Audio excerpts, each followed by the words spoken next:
kidding, that's loud. What the fuck? There we go. That's not how that was supposed to be. Sorry about that, everybody. What's going on with the music? Rude. Yeah, the music just peaked, my dude. God damn. It's alright. Hope you hydrated. We did that jump scare. I'm sorry! So what happened? Had to do a little tweaking with the audio sources after the Windows update, and I think it just reset the volume. I fixed it. It's fine. It's fine. It's not an issue.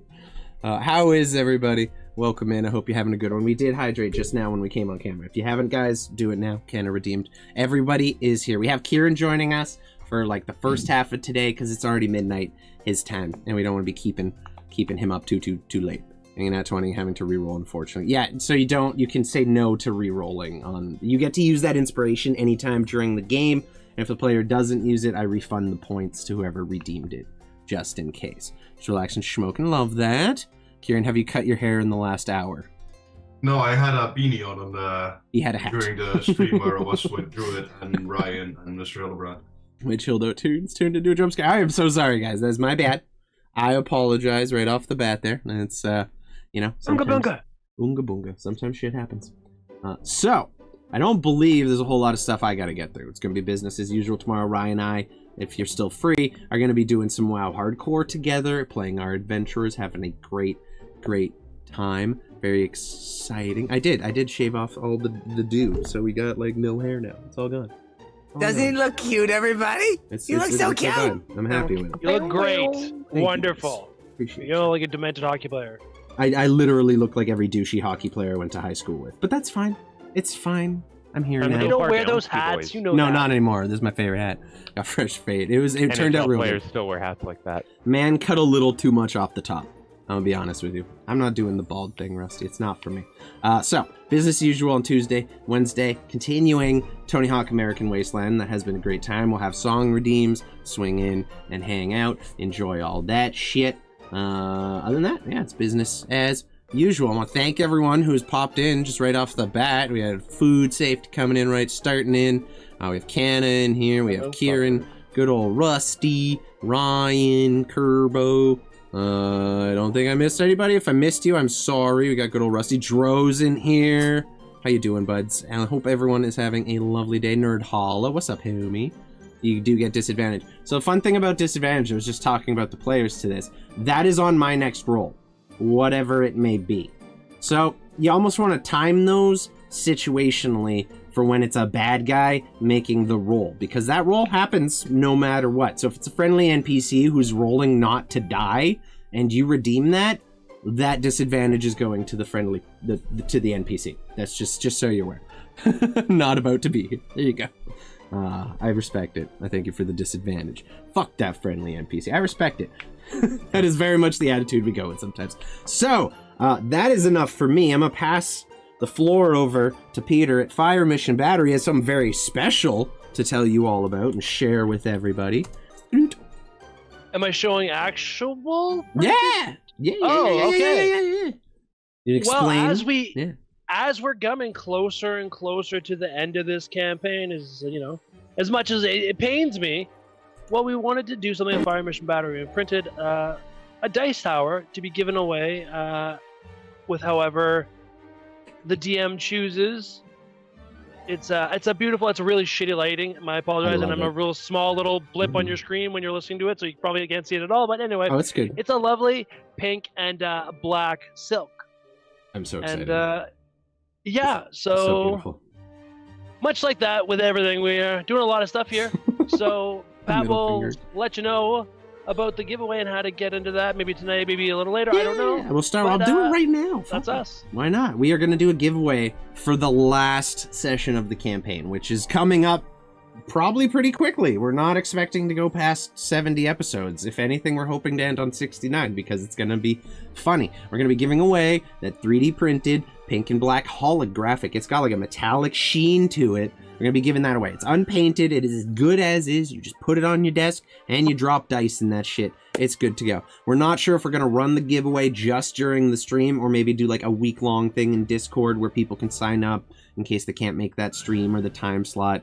and stuff like that. You just got to be there when the giveaway happens, and if you're not, we give it away to the next person who is. That's the only requirement. It's coming. Yeah, damn right. There you go, Rusty. God damn it. Damn it. Okay, Ryan, I do believe, my friend, you have some stuff going on over at the Little Purple House. Tell the people about it. It's a big purple house.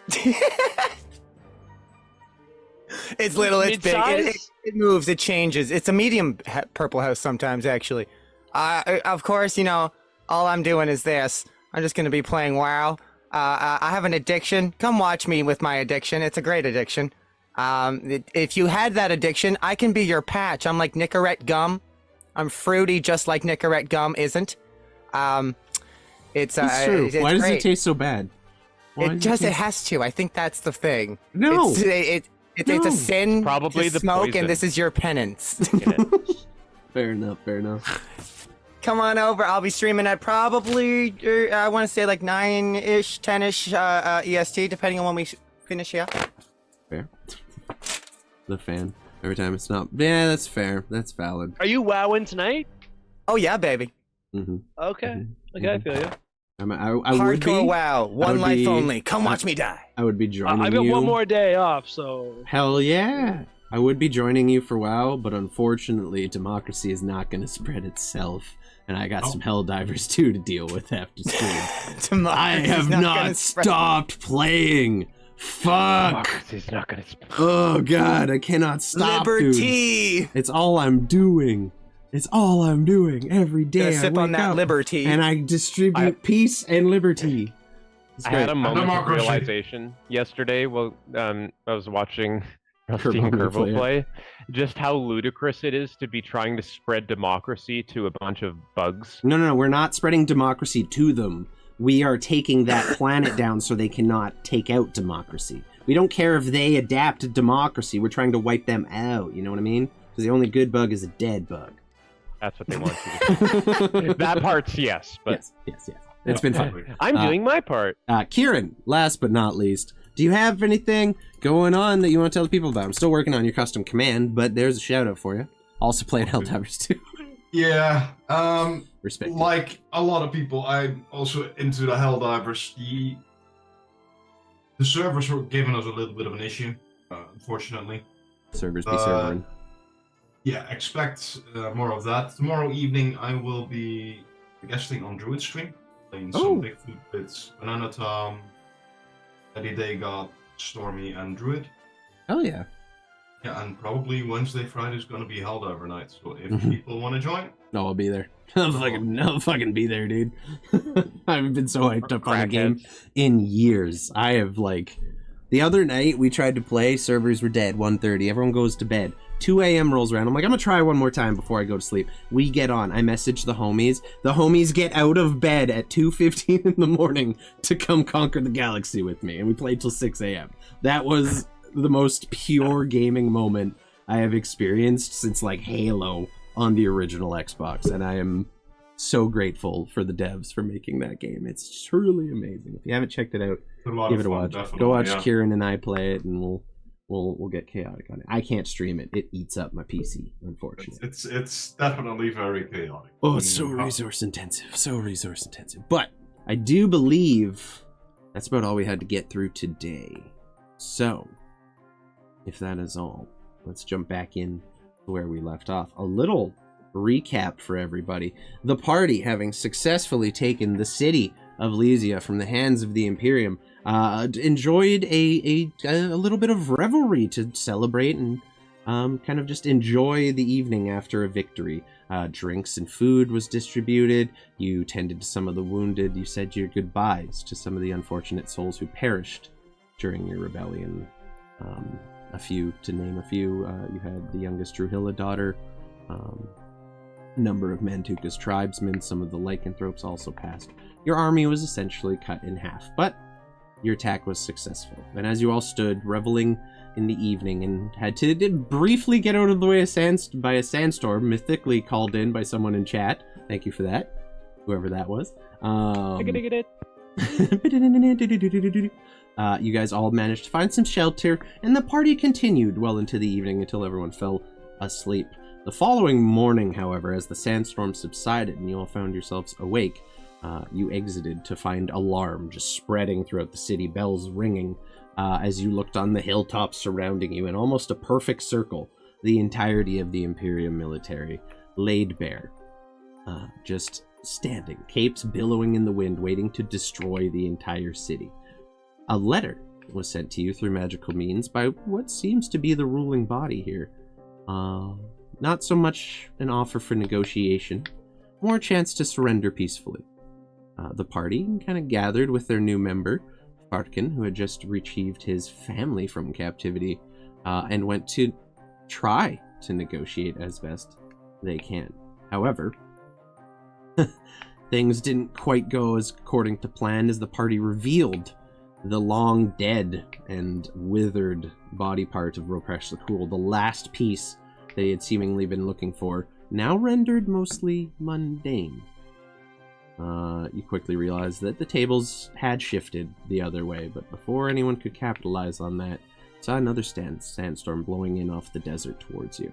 However, this one carried with it death, as Ropesh himself arrived riding the back of a zombie dragon that completely silhouetted the sun in the sky, and absolutely decimated the forces of the Imperium military, taking several of the leaders down in the process, only for them to rise back up as undead seconds later. He proceeded to wipe out the entire army, and laid siege to the town, which you only just narrowly managed to make it back inside before the zombies descended on you. The party scrambled, did everything in their power to try and ensure that everyone was safe. It was revealed that there lay a long ancient portal within the keep that is only meant to be used in the most dire needs of escape, this being one such occasion. You fought your way back to the keep all the way, step by step, fighting the zombies every step of the way. The Imperium military and your own forces joining together now to fight off the incoming zombie threat, holding until the very last man. As the party made their valiant escape, Lynax, long-term friend and ally of the party, member of the Hushroot tribe, likely the last surviving member of the Hushroot tribe, gave his life, along with one of the heads of the Imperium, to delay the attack long enough for you all to make your escape. And as you pass through the portal to the other side, you watch Lynax and the sorceress that had made possible your escape disappear in a torrent of flame. As you guys all arrived on the other side of the portal, you found yourself in the rich green oasis surrounding the Pillarstone Tower. As you looked up, you see this towering edifice of what magic is capable of building, and just a beautiful sandstone tower with inlaid silver and gold winding all through it, arcane runes winding 3 pieces above, just slowly rotating around it, hovering together. You took a chance to look around at all of your party, realizing that your numbers were even lesser than when you had last left. A number of your party missing entirely. Ilsevere gone. The rest of the Minotaurs missing. In fact, you now realize, as we come back into the game, that virtually everyone that you left on the western side of Lysia, in the estate district, didn't make it to the portal. You don't know where they are. You don't know if they are alive. But you know Ilsevere, the Druhilla family, and all of the allies you had on that side of the city are missing. And that is where we will pick up today. You guys all stand here looking up at the tower. People are still kind of gathering their feet around you and figuring out exactly where it is they are and what it is they're doing. You see people nursing what wounds they have, making sure there's no infection spreading. You do see a number of people who appear quite grievously wounded as well. Farkin, your wife and kids are close by, having just gone through the portal themselves. Other than that, I do believe, Gregory, you did find your lycanthrope buddy. Borlian and Valzir was also present. Good.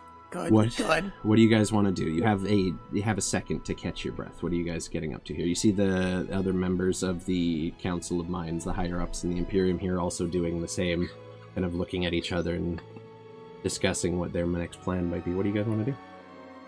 I want to make sure that everything goes in proper lines. The people away from the portal, get some people to sort like a field hospital to treat the wounded, get the help for them.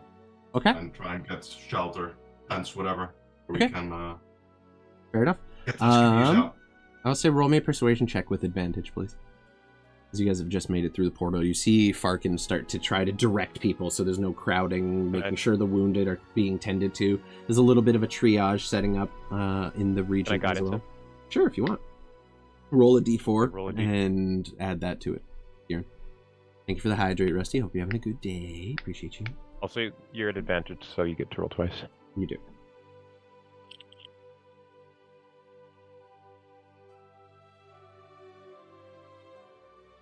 Roll one more d20.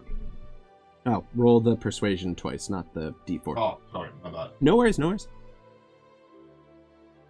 I didn't make that clear. Okay, so we'll take the 50 because that was the first roll. Plus 2, 17. So it takes you a minute, kind of have to start calming people down, but your wife kind of comes up behind you and starts assisting you. You just follow that hydrate with, no, it's a rock star, not a beer. Beer's in the fridge. Later. Kieran, or Farkin, you, with some help from your wife, who is quite imposing in her own once she's kind of standing at her full height, begin directing people. You get the wounded to a triage center that's kind of been set up. It's mostly just bedrolls being spread out on the grass here. You guys find yourselves just around the kind of northeastern side of this inner circle. Kind of right about there. It's in a big field, and you look, and something that now strikes you is as you look up at Pillarstone Tower, you see 4 holes on the side of it through which an ever-flowing waterfall is just continuously flowing down the sides of it, creating small rivers that flow out to these little oasis lakes that kind of spread out underneath the walls of this central area.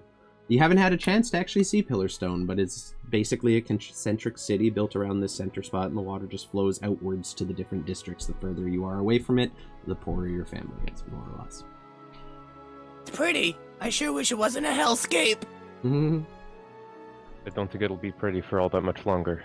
No. We gotta get out of here. Yeah, so you see Farkin getting everyone tended to. What are the rest of you doing? I'm gonna go over to the other Council of Minds members that made it out. The, what, 2 of them? Yeah, there's literally 2. So Master Derek Thren's kind of in plain brown leather coat with a brightly covered scarf that flows in the wind, kind of a bluish cobalt color. And then a woman just in red with kind of almost armor-like things sewn into her clothing. Not quite, but like metal decorations. Definitely has a fiery presence about her. They, too, appear to be heavily wounded. It looks like they have been through the ringer themselves. You see he looks particularly distraught, and she's almost like she's got him by the shoulders and is trying to calm him down as he's just looking back as the portal as it sucks closed.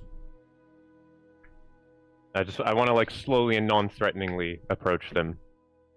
So I put my hammer back on my back and stuff. So she kind of looks up at you, kind of does the same, and you see fresh lines from tears in his cheeks.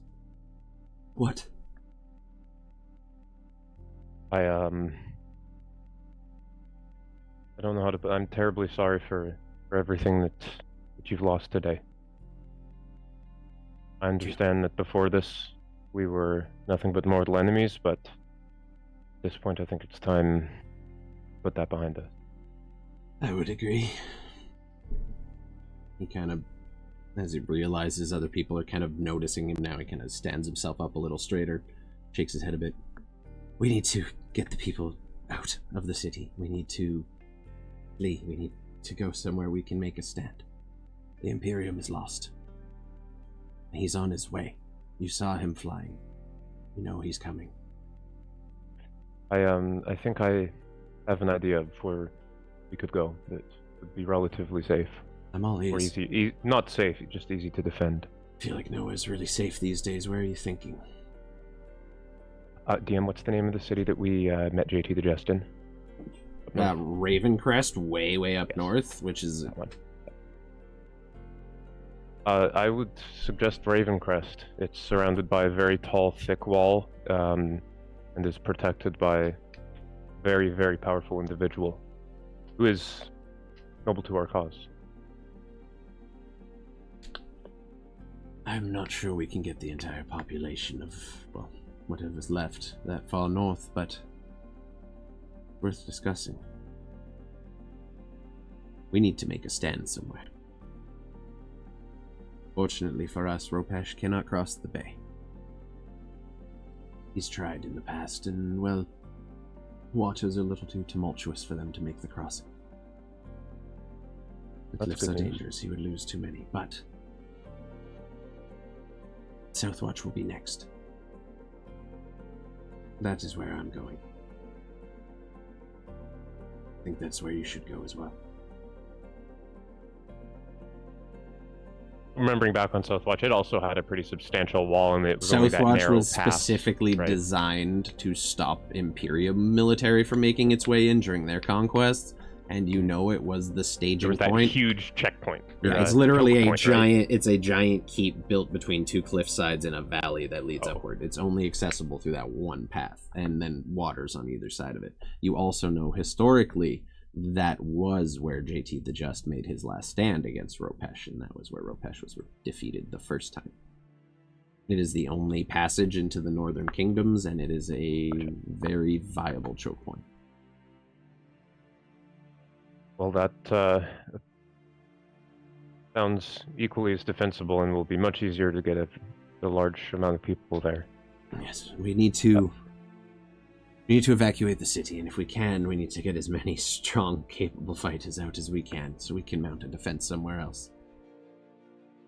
I do happen to know a way in the Underdark to Southwatch. And the entrance is not too far from here. Dennis left chuckles. I assume you mean your little sanctuary. That's the one. You think you can make it? He looks around, and you look at Pillarstone. This is a city numbering nearly in the millions. This is bigger than any city you've ever seen in your life. And as far as you can tell, everyone in it is still very much alive. You move that many people through the Underdark. How big were the passageways when we took it to 10 feet wide, 15 feet wide at maximum. Except for the few caverns you pass through, like where you fought the giant worm creature and stuff. You know, there's a lot of thin cliff paths that you have to weave around. I don't think it's a bad idea. I think it'd probably be a good way for you to get there if you can. And perhaps the elite fighters that you speak of could also take the Underdark passage to get there quicker. Could work. I don't know how long we have. We must begin immediately.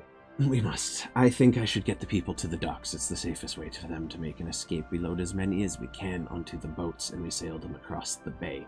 And we hope that they receive a friendly welcome on the other side. We, don't have the best relations with the Kingdom of Eldris, you see. I know a particular captain who sails this bay who I can send to lead your fleet, and he's friendly with them. I can send your word with him. Can you get in touch? Because this needs to happen now. Alright, I'll figure it out. Yeah. He kind of thinks for a second, he turns, goes over to some of the soldiers he sees around, and you hear him kind of just whisper to them, "Signal an evacuation, ring all the bells. Make sure everyone knows to head to the docks. Bring all the men you can there. We will shore up our defenses in case they attack. Go." And you see his men kind of wander off. You all, do what you can. Get as many people out as possible, and see a chance to make it to your escape route, do so. Alright. If not, meet us on the docks. We'll find a boat for you. He turns, and you see him and the lady, Master Drusan, kind of together, kind of put their hands and begin channeling something together. You watch as their hands begin to glow a faint, kind of reddish color, and it glows bright, not like fire, like almost like a red stoplight color, just bright red. And then they both cast their hands towards the tower, and you watch as all of the veins of arcane runing that twirl on the way up start glowing bright red, and then you watch as a spiral of red just twirls up the tower. You watch as all the columns on top, or the three floating pieces on top, reconnect in the center, forming a platform on top of the tower, and you hear boom, just a warning bell just start emanating from the top of the tower. And then you hear Master Thren's voice echoing over the entire city. "This is an emergency. All citizens to the docks. Please move calmly but hastily at your earliest convenience. This is an emergency, and the thing just keeps repeating. It's basically just a repeated phrase happening every few minutes. And as you walk through the seats, you hear it echoing off of different things. It bounces off the walls and back into the city, almost like a giant amphitheater that just reverberates this warning through the entire city. You immediately see people starting to panic, despite the warning not to. And you receive instructions. What does everyone want to do? Like, what's the plan here? You know you have a few minutes before anything big and draconic makes its way here, but you're not sure how long. After Peter, do you mind if I just finish? I just want to go talk to. Thanks, man. I'm just gonna run and find Gregory and ask him if he can try and send a message to Captain Silvos with one of his aminals. That's in Southwatch, right? I'd imagine he'll be a little Silvos? closer than that at the You know moment. he sails the bay. He literally works a trading route from Pillarstone across to Redwatch and then all the way south to Tursa or Nisal. Yep. Kind of works his way down the eastern coast. So he literally frequents these waters. Safe to assume he's probably close-ish. Beautiful. Especially after That the would message mean- we sent him, I'm really hoping, yeah. You did send him a Good. letter too. How about we try 8 letters? And Gregory just throws a bunch of chips of bone mask into the air, and they all turn into seagulls. Mine. And you just, I'd like to write like whatever Stan tells me to say, but I'm gonna write it in 8 triplicate. What do you call that? Triplicate 8 times. Okay. 8 times. Okay. Just jot out these words. Come to Pillarstone. It's an emergency. You won't be attacked. Gotcha. Okay. And then all our names, obviously. Yep. You send off all your... How far can they go from you, exactly? Is there not a limit on that? How There's far an can you hour command long. them? Okay. And what would be the closest thing to a seagull? Fine. An eagle? Probably in, I guess, like a raven or a... Raven, right? Yeah. Yeah, I'd say a raven or a crow is Ravens about are the smart, same. too. Crow, about the same size. Summon some goddamn seals. I'm guessing they have Keep about a going, 40-foot flying speed, just normally, but... Go ahead and just roll me... 50 foot. Okay, they're 50-foot fly, damn. Ass little boogers. I'd say a seagull would be a little slower, though. They're more hefty birds. Yeah, that's true, that's true. They're big, chunky boys. They got these big butts. How do I roll this? The raccoons of the sky. I want you summoned 8? Yeah. Okay, can you roll me? I guess roll me 8 percentiles. Because they all go off in different directions, and we're gonna see.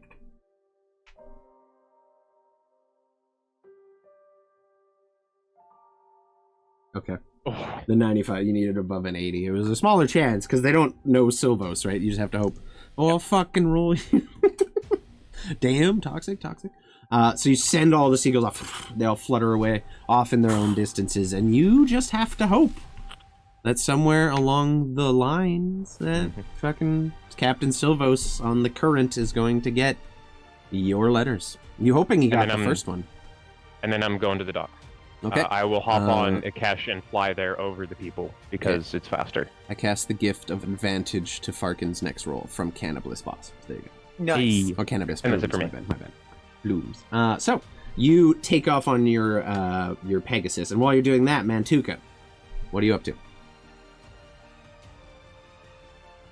So Mantuka was kind of like in a daze, just kind of taking everything in until he started hearing the low-key, get going warning device from the city. Mm-hmm. Please move calmly. Don't freak out. It will cause panic. Calmly but hastily to the docks at your earliest convenience. And with that, he's gonna snap in and just like, everyone move south. Let's go, you guys, and start like getting back into like Mantuka mode. Okay, back into Mantuka Tuka moding mode. it up again. Okay, you know, easily very done. militaristic. And I'm gonna V-line to the south. I'm not picking people up, unfortunately. Peace out, Girl Scouts. Okay. And the impending doom sense of like oppressive weight, like unknown, super scary dude destroying everything. Okay. Peace. Love that. So, roll me, I'm going to say an intimidation check with advantage, because people are scared and you're now moving them along. Gregory, you're the only one who hasn't done something. Farkin's kind of already helping injured people, so I'm assuming you're just going to keep helping injured people going forward. If you have anything else you want to do, Farkin, you can get to that. Gregory, what are you doing? What's your response? Gregory's you sent your letters out. What else do you want to do? I sent those, and then anything that would be involving helping medical and mostly trying to find people who are on death's door. Okay. Doing the thing I figured out in my haste and panic of a few hours ago, that these little berries here that my flower friend can make might save someone from dying if we get there right in time. He's just running around with the berries in his hand, just Swedish berries, they're good berries. That's canon now. My Swedish berries. My Swedish berries. The guys in the eye to see if they're still alive. Bonk. Okay, so easily done. Roll me a medicine check as you're actively trying to size up who is in more need of medical attention and magical healing. And the fish trade is all Swedish fish. Easily done. So you start picking out people, some who have suffered wounds. You don't notice any signs of infection or anyone that looks like they're going to turn anytime soon. You just start popping good berries into people's mouths. That'll be for you. Farkin, anything you want to do as you get that warning signal just going out? Yeah, question. The wounded, Mm-hmm. are they going to be on the ships as well? Or are they going north to a safer spot? As far as you know, there's been an evacuation order given to go to the docks.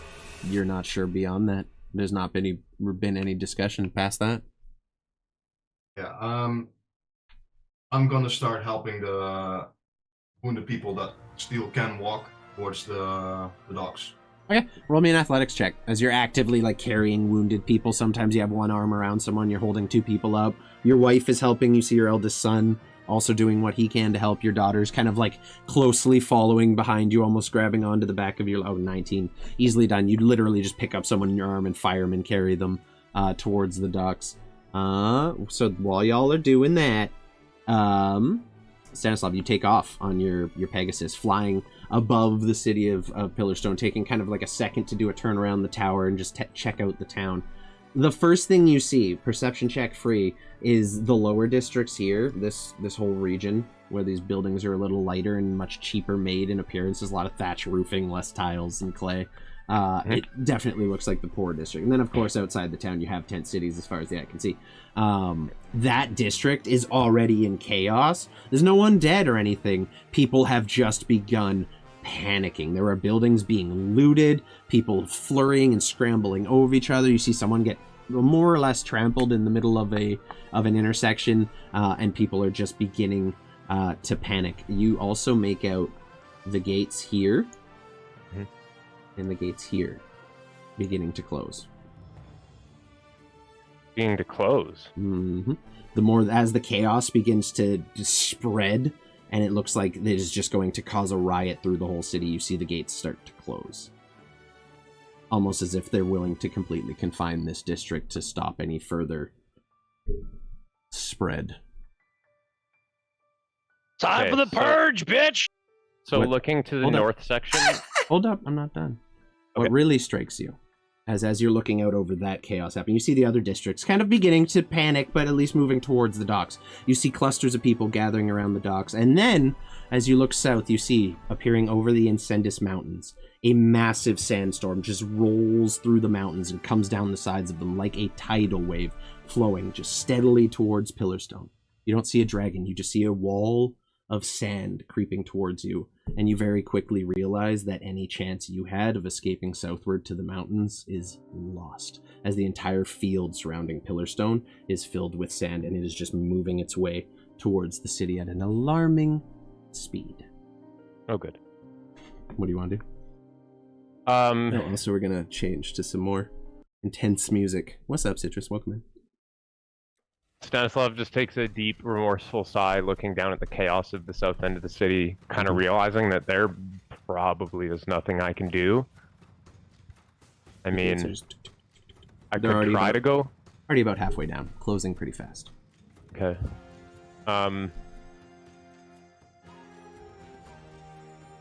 Does it look like there's like enough space that people could run to the docks if I kept one of the gates from closing without like completely destroying everything?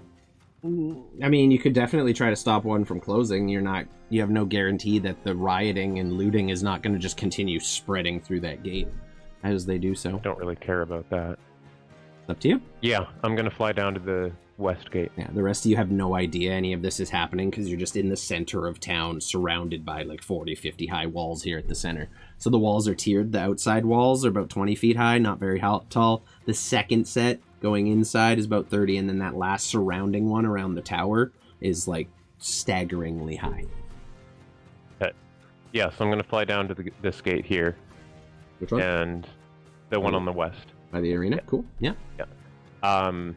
And I'm gonna come take like a low flying approach from the south, Mm-hmm. and I'm gonna have Akesh basically like ram the gate to try and knock it off. If it looks like that won't just It is a solid steel gate.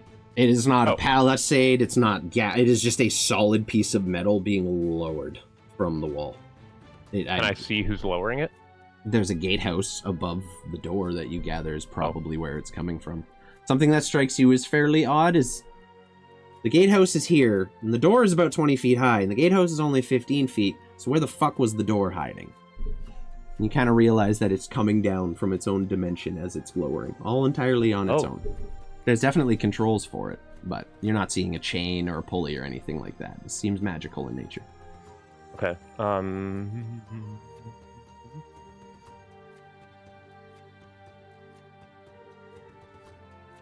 Okay. Noticing that, I'm gonna fly down on the other side of it then, so I can get a good view up underneath it. Mm-hmm. And I'm gonna cast Dispel Magic on where it's coming out. Try and just get that portal to shut and fuse it together, I guess? I don't know. That's the idea. As you cast Dispel Magic, the portal that is the pocket dimension that's holding this door dissipates, and the entire door just materializes in the space.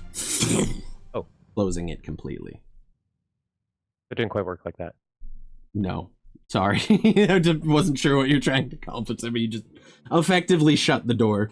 Dispelling Magic was the only thing, it stopped the controls from working, which is the only thing lowering the door at any speed. Once that's gone, it's slammed. Oh, because I was trying to close the portal itself so that it would just turn back into the stone that it was. I thought it would be originally. That's not how the portal works, unfortunately. It is literally holding an entire. It's holding an entire gate. Yep. It's basically like if you cast Dispel Magic on a bag of holding, the stuff that's in the bag of holding will materialize in space. Cool, Same deal. It's basically a door dimension of holding, and slams down into the sand and just creates a plume of dust, and you see people beginning to rush towards it now and starting pounding against it as you're trying to stop it. And I'm very sorry. It's quite literally what happens if you it's in the description for it. If you cast Dispel Magic on it in a hurry, it will drop instantly. It's kind of built in. I didn't fucking know that. No, okay. you had no way of knowing that. No, That's exactly. crazy. I'm sorry. Yeah, the door just slams entirely.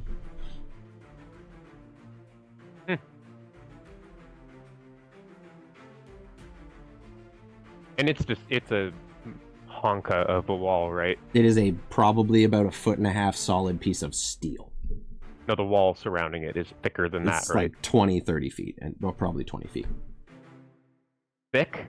Yeah, this is a city wall that people can Gotcha. walk on top of and shoot. Like, these are not little thin these are city defenses. Stanislav is just gonna kind of have a look of shock as that happened, which is the opposite of what he thought, and just kind of, before he can say anything, he's just gonna take back off and go towards the dock, I guess. Try and find Okay. Phyllis's ship. You can do it from Rusty. Who you want to inspire, Rusty? So, as you fly back up, you see the other gate now just resting into the sand, and the entire southern district is completely closed. As you fly up, you see the sandstorm now crash into the wall and just kind of like spill up over it. Still no dragon, but you very distinctly hear the sound of moans, groaning, the scraping of fingernails on stone and steel as they are already trying to break their way through that outside wall, and you know that death has come to Pillarstone. What are you gonna do? You're the only one who knows this information. Your party has no idea what's going on at all. It's just you. Like, we're all separated now. As I'm flying, can I see them?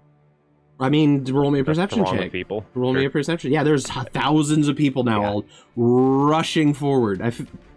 Damn. We went straight to the wall on this one. Love that.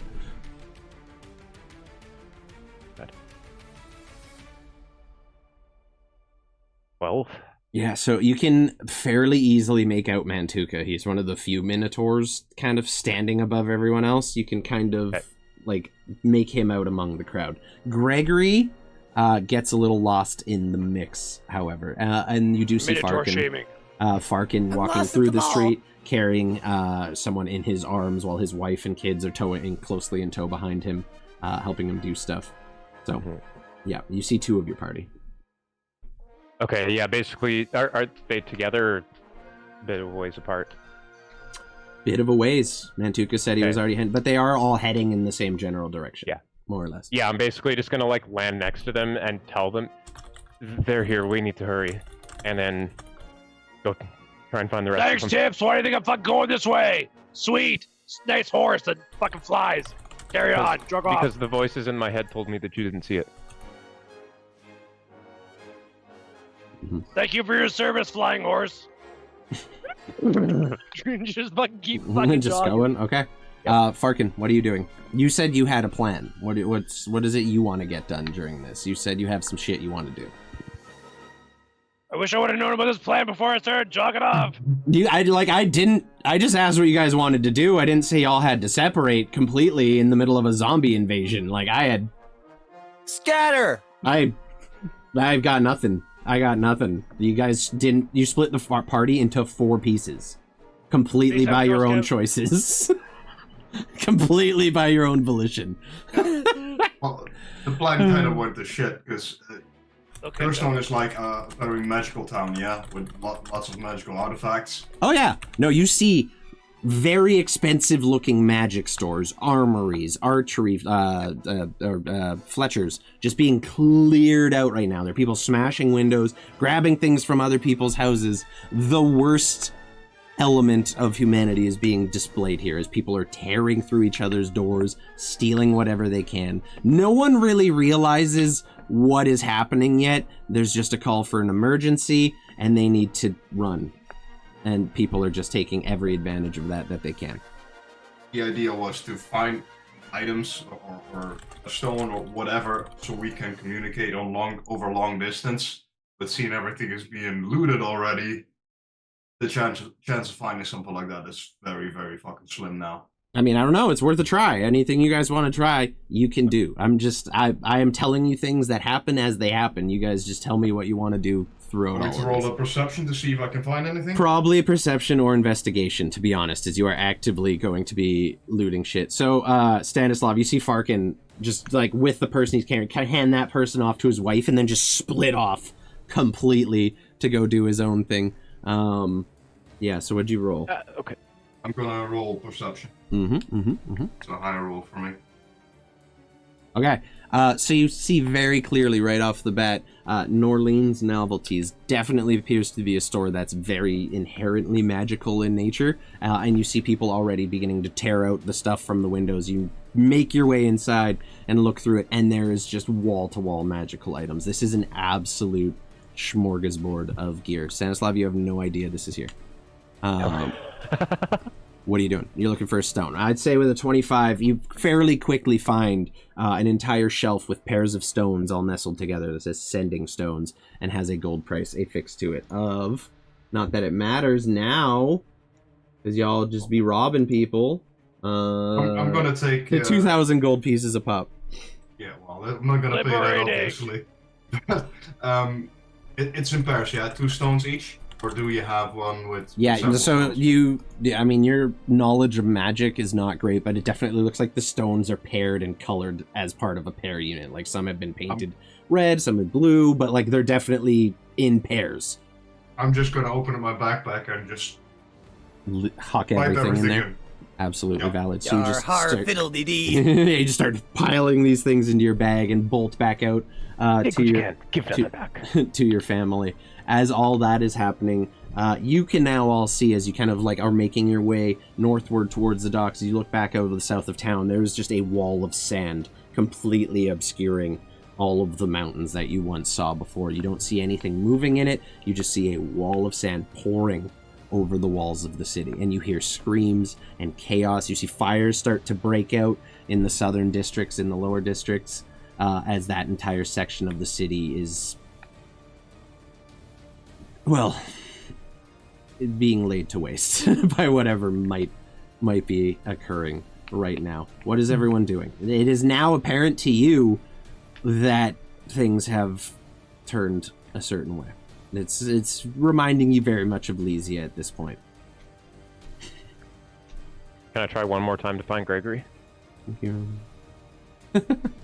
That's actually true. You can go to the Scabbard and read all the lore for shit. You will learn why there are not a lot of elves in this world. There were. Most of them just died last week during the rebellion. So, who's doing what? We have someone... find Gregory again? Sure, yeah, go ahead and roll me a perception check. With advantage if you fly high, like you're actively like scoping out the crowd from high or above.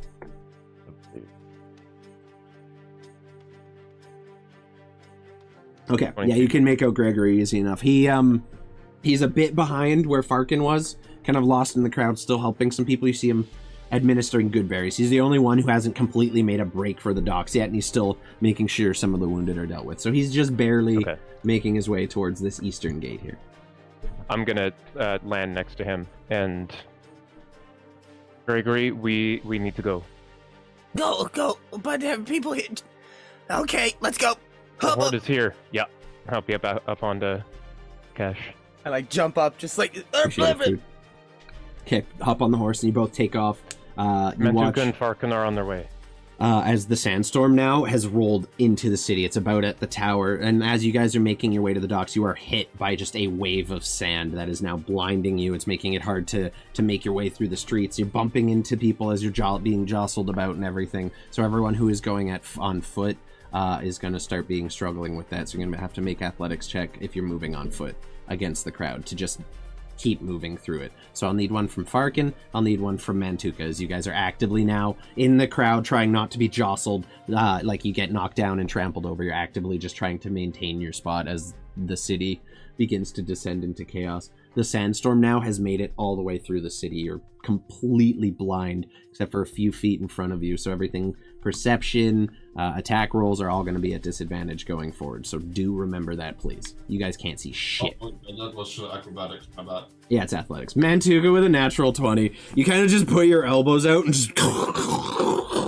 straight through the crowd as you're just pushing people out of your way and just forming a path towards the docks easily enough. Farkin with a 16. So you kind of lead the way for your family, you and your wife almost going shoulder to shoulder as your kids kind of trail in behind you, and you start pounding your way through the crowd as well. You see Mantuka about 20-30 feet ahead of you doing basically the same. You try to follow a similar path as you push through people. Some people try to argue back, and you kind of have to shove people out of the way. Meanwhile, Stanislav and Gregory are just flying, and as you guys approach the docks, you see the west and eastern docks are completely like just full of people. The two of them have already collapsed under the weight, and it looks like the central docks here are the only parts that haven't been heavily used. You see people filing towards it, but it looks like people are trying to escape on like the quickest way possible, which is the east and the west, as opposed to filing all the way to the center. 43. Okay, see, we're already in a sandstorm, so it can't get much worse than that anyway. You can barely see that now as the sand rolls in. And then as you're kind of making your way there towards the docks, you hear behind you the sound of heavy wing beats coming from the south. I'm just gonna assume that, Mantuka, you are rushing towards the docks, yeah? Mm-hmm. 10-4, rubber ducky. After that, you see him, and then the sandstorm hits, and he just disappears from your vision. You can only see about 5 feet around you at any given time. Stanny and Gregory kind of hear this before everyone else, but then it becomes apparent to everyone too, as the sound of what appears to seems very familiar to the dragon you faced last week, is just flying through the air at high speed, and you hear the sound of crashing stone and breaking walls somewhere in the south. You see in the sandstorm the bright glow of a bright purple fire that tinges out to almost a necrotic green color as it dissipates, just being spread through the entire southern district. You can't see what it's hitting. You just see light kind of emanating through the sand. And then you all make your way to the dock. I'm going to say you guys all... Well, Stanny and Gregory are going to arrive first, but Farkin and Mantuka are going to get there about the same time. What's up? I'm not going to stop at the dock. I'm going to fly a couple 100 feet out over the bay and see if I can see Silvos' ship. Okay, easily done. Telltale, shitty, raggedy-ass sails that I bought for them. As you burst through the edge of the sandstorm, which hasn't, like, it kind of dissipates as it hits out over the bay, not enough sand to keep it going, it kind of, like, sinks into the water. But you do see, as you're flying out over the bay, what looks like a small army. Like, it is a very active, busy military dock. There's tons of trade depots and ships here. So there are ships everywhere, and there are just boats of people filing out to them across the ocean as best as you can see. And then they're kind of sailing in from the southeastern side of the bay, from around where your sanctuary would have been, kind of riding the wind that has brought the sandstorm here as well to get a bit of a speed boost. You see the very run down and meager looking sails of the current Captain Silvos' ship with his very simple kind of navy blue flag with the golden mermaid painted in the middle of it, or so I guess stitched into the middle of it. And it's just making its way towards the bay, and you see all of the people kind of gathered along the port side of the ship, all looking at this sandstorm that is just consuming the entirety of Pillarstone. Okay, perfect. Do you want to get to the other two before I go to them, or shall we send it? Because I'm going that way. I'm going to the boat. I don't know what that means. Talking to? Talking to you. Oh, yeah, he's talking to Gregory. You're the only person with him. I thought you meant other two, like you want to get to the other two. You know what I mean? Yeah. Do you want to get back to Farkin and Mantuka? Okay. No, I want to resolve. That is what you meant. I want to resolve this. What's happening right now? So I'm gonna fly down to the ship, and I'm gonna do like a slow, low pass so that they can see it's me and Gregory. I mean, they don't know you with a Pegasus, but as you kind of you just screw past, and you let one of the hooves kind of drag along the top of the water. They all look as you pass the port side of the ship, as you golden-haired Stanislav just kind of very gracefully on the way by. Gregory hanging on the back. Your little rooster tail coming up. On the still. Just flapping off the water. Silvos kind of catches you flying. What the fuck? And as you kind of land onto the back of the ship with your Pegasus, mind filling me in on what the fuck is going on? Yes, I'll be quick because there's not a lot of time. Ropesh the Cruel is back. So evacuating, yes? Yes, and I have. He doesn't even let you finish. He starts issuing orders. Prepare to pull into the dock. We need to get everyone loaded on this ship as quickly as possible. We need to save as many people as we can. You get to work. And he starts just barking orders to people. The docks are sunk. There's only one left in the middle, and they're shuttling people out into the bay. I didn't say that. I said the eastern and western section of the docks. The middle dock. There is several dozen different docks jutting out here. I never said they were all destroyed. Complex. I just said some were collapsing. Okay, so while he's doing that, I'll find Goldtooth then to give my message to, because Captain Silvos is captaining. Mm-hmm. Okay, what do you say to him? I need you to carry the message that these people are refugees of war and they mean no harm. The people of Redwatch will need to hear that. And I trust Goldtooth's like, well, you're coming with us, eh? Unfortunately not. What the fuck are you gonna do against that? He's just pointing to the massive sandstorm, and you can just see a kind of a shadow moving through it and breathing gouts of purple and green onto the crowd below. God. Yeah. That can't get across the bay. I'm gonna go to Southwatch and fight it there. It's gonna take a couple days to get there, you know that, right? You can't fight that fucking thing alone. You're gonna need an army. What are you expecting to do? Stand there in the field with your hammer? As great as that would look, no, we have help. Yeah, in the city, so we gotta go evacuate them, yeah? Yes. All But right. after that, I need you to carry this message. Well, perhaps you, with the flying horse, should get over there and help him, eh? Good idea. Snap two! Thank you, Goldfish. And he claps his fingers, claps his hands, and immediately just starts going back to work.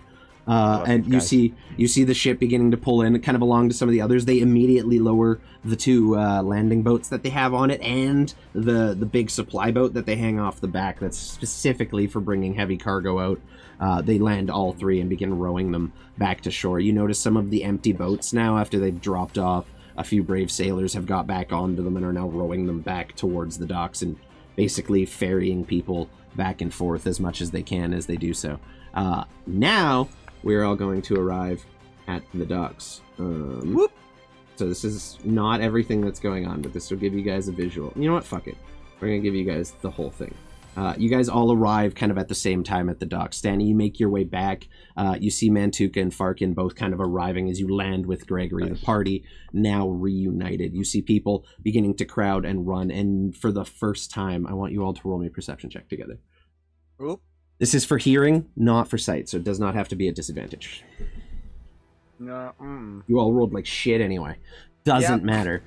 You all hear the deafening sound of an entire city full of zombies now working their way towards you. The moans echo off of the walls. You hear the screams of people being trampled in their paths as the city is slowly consumed. You see the shadow of Pillarstone Tower towering direct, like beautifully over the city, just a shadow in the sandstorm. And then you watch as this massive flying figure swoops by and in one massive movement just breathes this necrotic fire breath all over the tower, completely encapsulating it, and then with one land just lands on the side of it, digs its claws in and twists and literally breaks its way through the stone, and the tower starts to collapse as the dragon just takes off of it and takes back into the sky, comes back around and swoops in with another fire breath, completely demolishing the tower as it just collapses into the city below. And you guys assume that a fairly large number of people are trapped under it, but you don't see,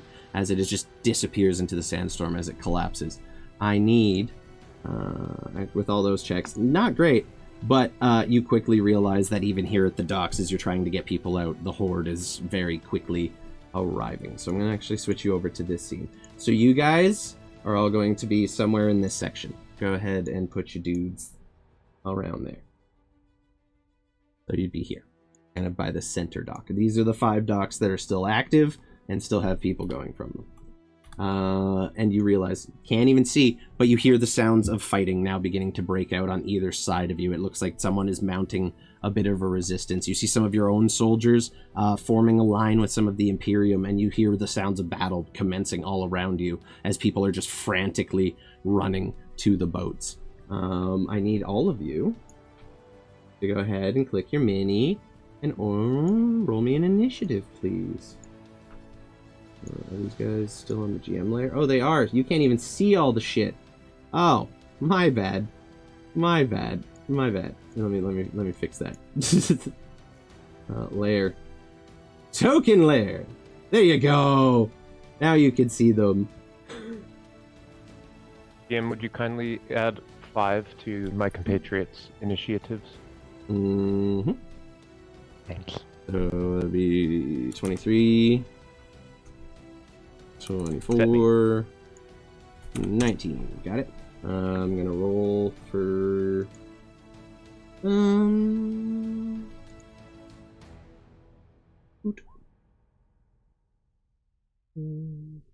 that's good for him. God. Oh shit! I broke my D&D Beyond again. It really hates homebrew monster sheets. I'll be honest with you. It's not a fan. We have this guy. What else would you need other than what we've created for you? Basically, how dare you try to homebrew shit? I'm just gonna pick the A last more zombie, magical tool. last zombie in this line, and it's gonna roll initiative, and then it's all gonna act on order. Descending. That guy. Thank you, Insomnia. I'm gonna need it. That guy is there, and there should be one more over here coming in. So you do manage to make out a couple shapes kind of among the massive. So actually, I'm gonna put that guy up here because I can, and that guy's going bye-bye because he can. Goodbye, my friend. So as you all kind of make your way on the docks, you hear the sounds of battle beginning to spread all around you. You see zombies moving through the streets, just barely visible in the shadows, and you hear people starting to mount whatever defense they can. You can barely make out the sight of things, and as you're trying to just figure out what your next steps are going to be, you see two very familiar shapes climb up onto the buildings, kind of just silhouetted against the sandstorm, barely visible in the light. You see two massive bone creations, skeletal in nature. Something very familiar to you. Something you have fought before, and now there's two of them. The skeletal abominations you have now on 2 occasions almost died to. Now bigger than you've ever seen them before, are just stepping onto a roof. One of the roofs collapses under one of its feet, and it just keeps moving towards you. You see 3 large, not quite ogre, but this massive ogre-sized creature of stitched together body parts. One arm, this horribly gangled necrotic claw. The other, this strange tentacle-like appendage with this dripping green shit hanging off of the end of it. These are also Frankenstein's familiar. ogre. So, Stanislav, you're the only person in the party who recognizes these. When you were first on the island of Ropesh, in his hidden laboratory, this was the creature you guys fought. This was your first ever boss fight, and now there are 3 of them, moving their way through the streets with the horde of zombies. All the guys with green dots are your allies. Everyone without one is either an enemy or a villager. Starting at the round, Mantuka, you begin to see battle happening all around you. What do you want to do? Eventually, I'm going to take in the whole situation. I'm going to hold action until after Stan's turn. Okay. As we share the initiative. Okay. Stanny. Okay, so I'm on Kesh. You know, say we just landed and pulled up with Gregory, and you can take off again fairly easily enough. Okay. I am going to just come over next to Mantuka. We're all still in a bit of rough shape from the last fight, are we not? You are. Yeah. But you see probably I'm not so bad. hundreds, maybe thousands of people trying to make their escape, and you see your soldiers forming lines with the Imperium and fighting side by side to hold whatever ground they can. You notice the boats are coming and going. So I will say there's not really a time order in this. You can fight this fight until you want. Every round you survive, the percentage of people who are going to live is going to increase. And every round will get increasingly more difficult. So, okay. So I'm gonna the goal is to get as many people to the boats as humanly possible. What do you want to do? I'm gonna recoup Mantuka and myself just a little bit. I'm gonna for my bonus action put a 2nd level healing word into him. For my Easily done. Wait, no, I don't. No, okay, so you can have the lay on hands. You get 16 points of lay on hands. There you go. And I'm gonna wait to heal myself till next turn, and for my bonus action, I'm gonna cast Shield of Faith on me and my horse. Okay. My Pegasus. And my horse. And my horse. Love that. And then we're gonna move on over to this. Let's see here. That's a pretty good group of people. I'm gonna come hover above the group of people on the east side here with and a horse. Yeah, you see the Imperium have formed a line of 4, and 2 of your men have spears and are just jamming the spears over the top of the shield wall that they've created here. Actually, before I go over, Gregory, do you want to come with? Want is a strong word, but I will. All right, I'll keep him on with me then as we move over there, and that's all I can do. Okay. Easily done. You see them just now fighting against this massive creature that is beginning to try and cleave into the shield wall. We got Hydrate from Avarian. Welcome in, homie. Hello, Avarian. It's probably going to be a long first half, so if you got to step out for a pee, feel free, totally fine, do what you got to do. This game might take a minute, or at least this half. So, that is your turn. Farkin, you're up. You watch Stanislav kind of fly off on his Pegasus and make his way towards the east. You see fighting happening in the west, and you kind of can see, looking up these alleys, just 2 lines of soldiers at the other end of them trying to form a shield wall. Considering that Mantuka Eldris... Mantuka, yeah. What do you want to do? I forgot about that. Okay, where Stan went to the right side, I'm going to dash to hold the left side. Okay. That's that's dash. That's all I got for an action. And we'll just try to hold independent the 2 choke points into the area, giving as much time as we can for whoever to get on the boats. Sounds good. That's me. You got this, Farkas. I'm gonna join Mantuka on that side. Okay. With a dash as well. Easily done. So Mantuka, as you make your Chose way the over, right side. you see Farkin just run up next to you with his weapon out and ready. Okay. Next, the skeletal abominations are gonna go. And this one is just going to leap off and just push its way through the zombie horde and make its way forward. And it's just pushing things out of its way as it's moving towards your guys' space. The other one's gonna jump off. He's gonna do the same and keep working his way this way towards you guys. He has a goal. That'll be it for their turn.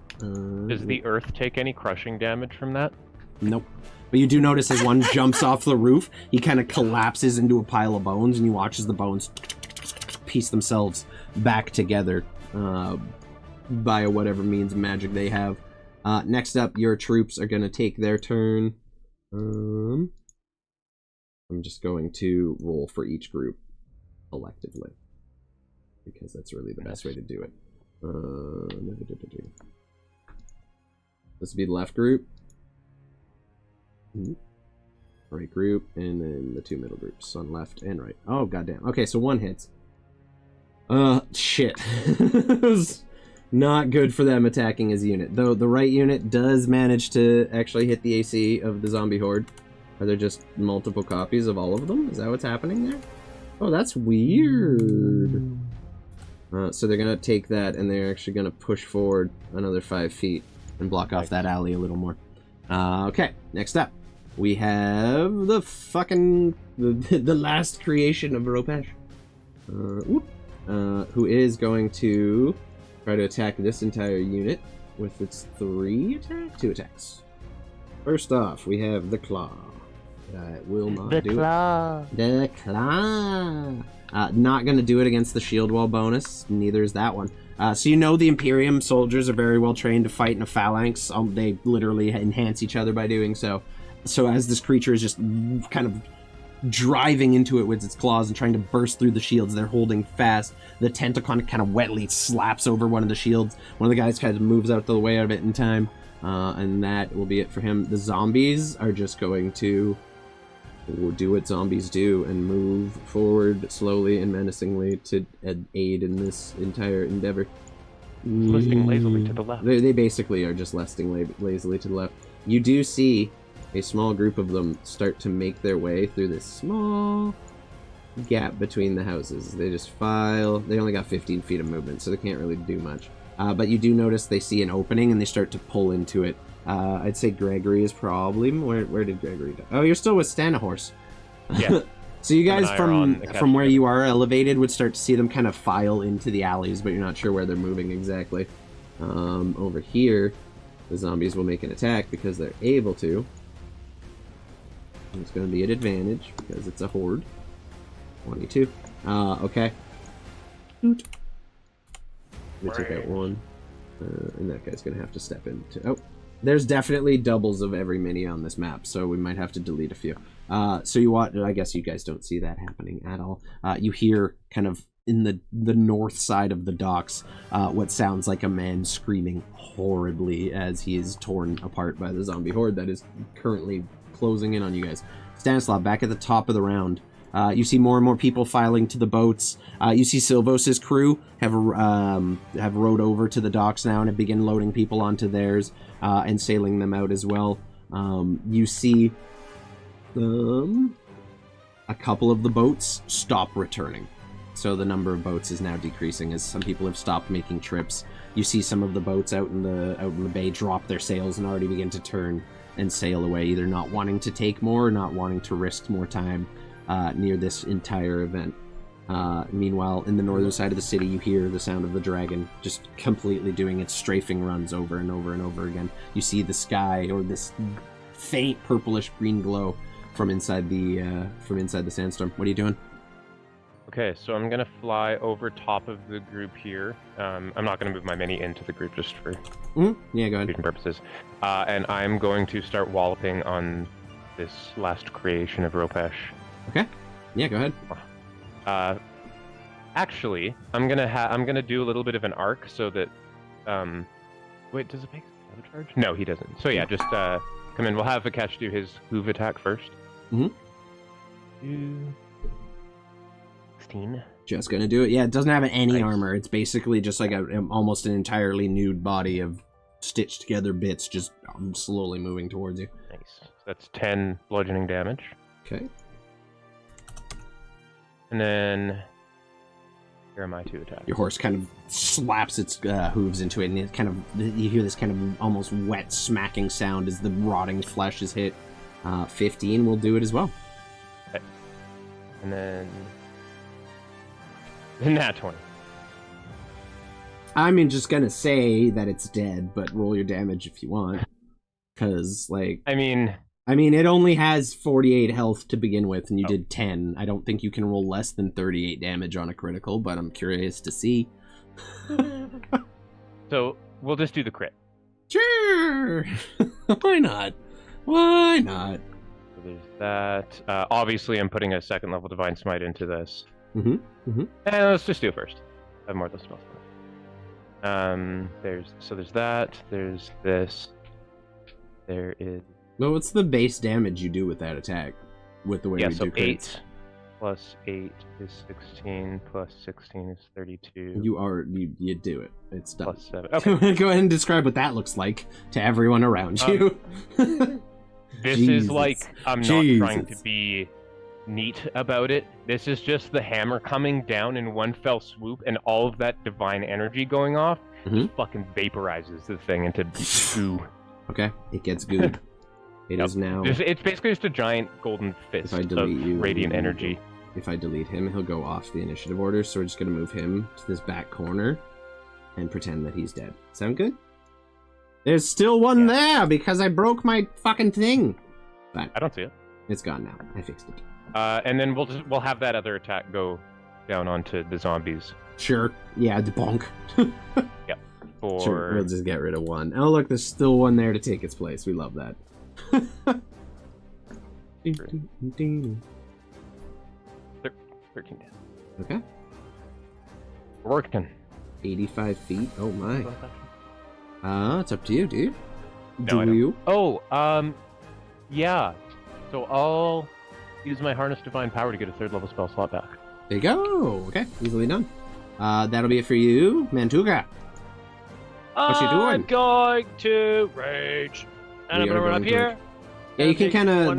There's an overhang on the roof. If you want to go past them, you also can keep that in mind.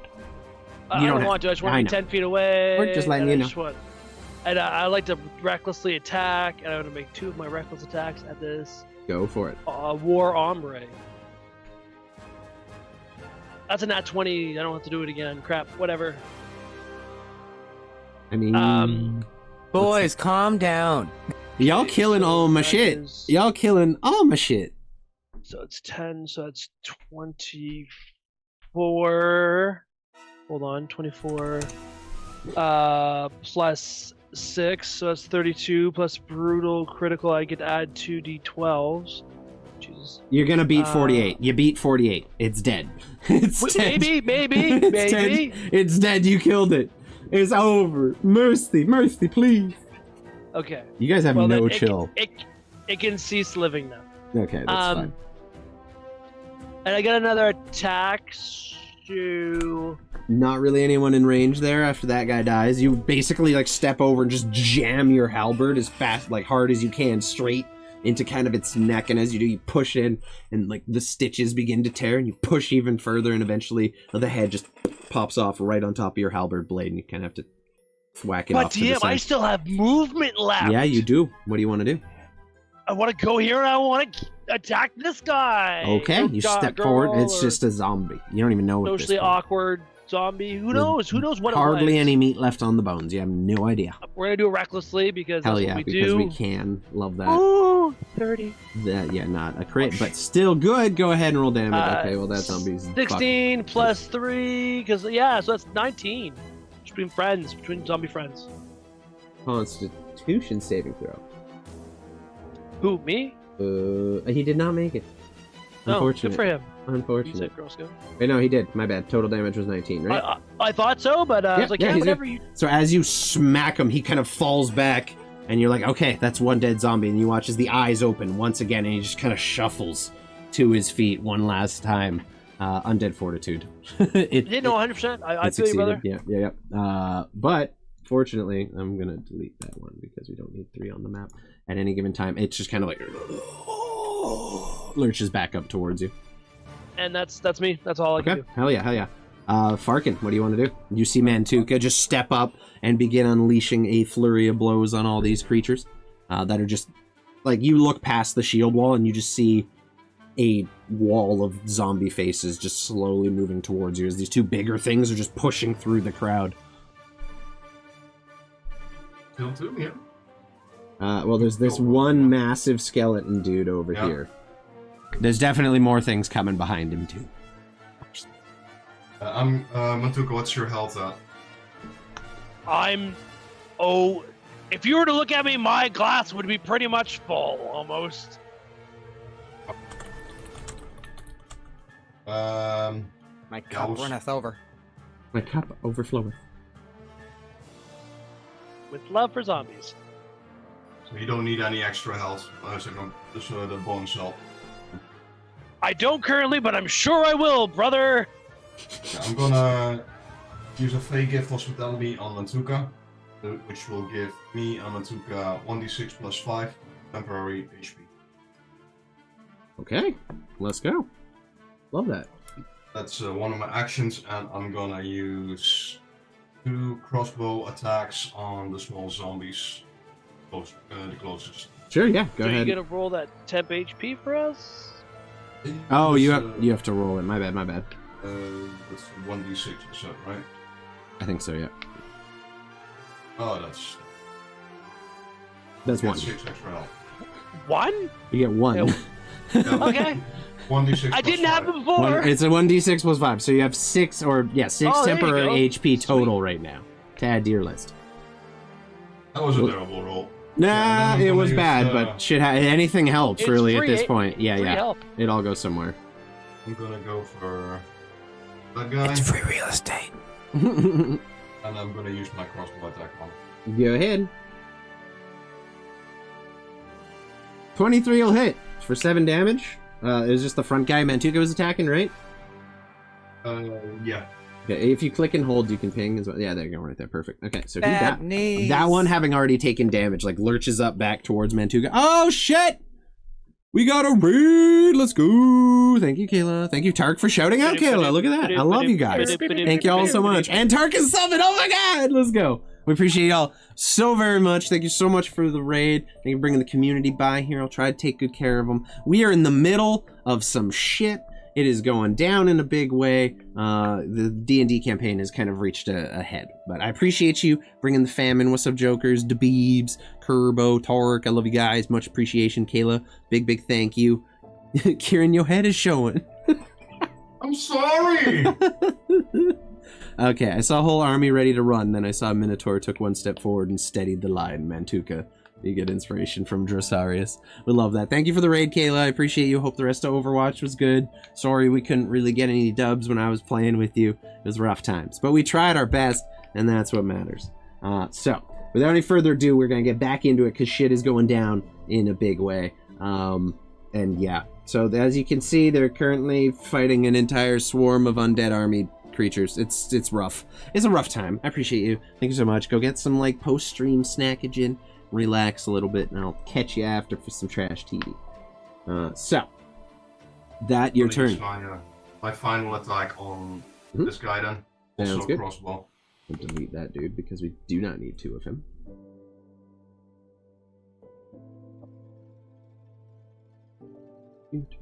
Right, 24 hits. Right? Yeah, 24 hits. Only 6 points of piercing damage. So does not go down or die.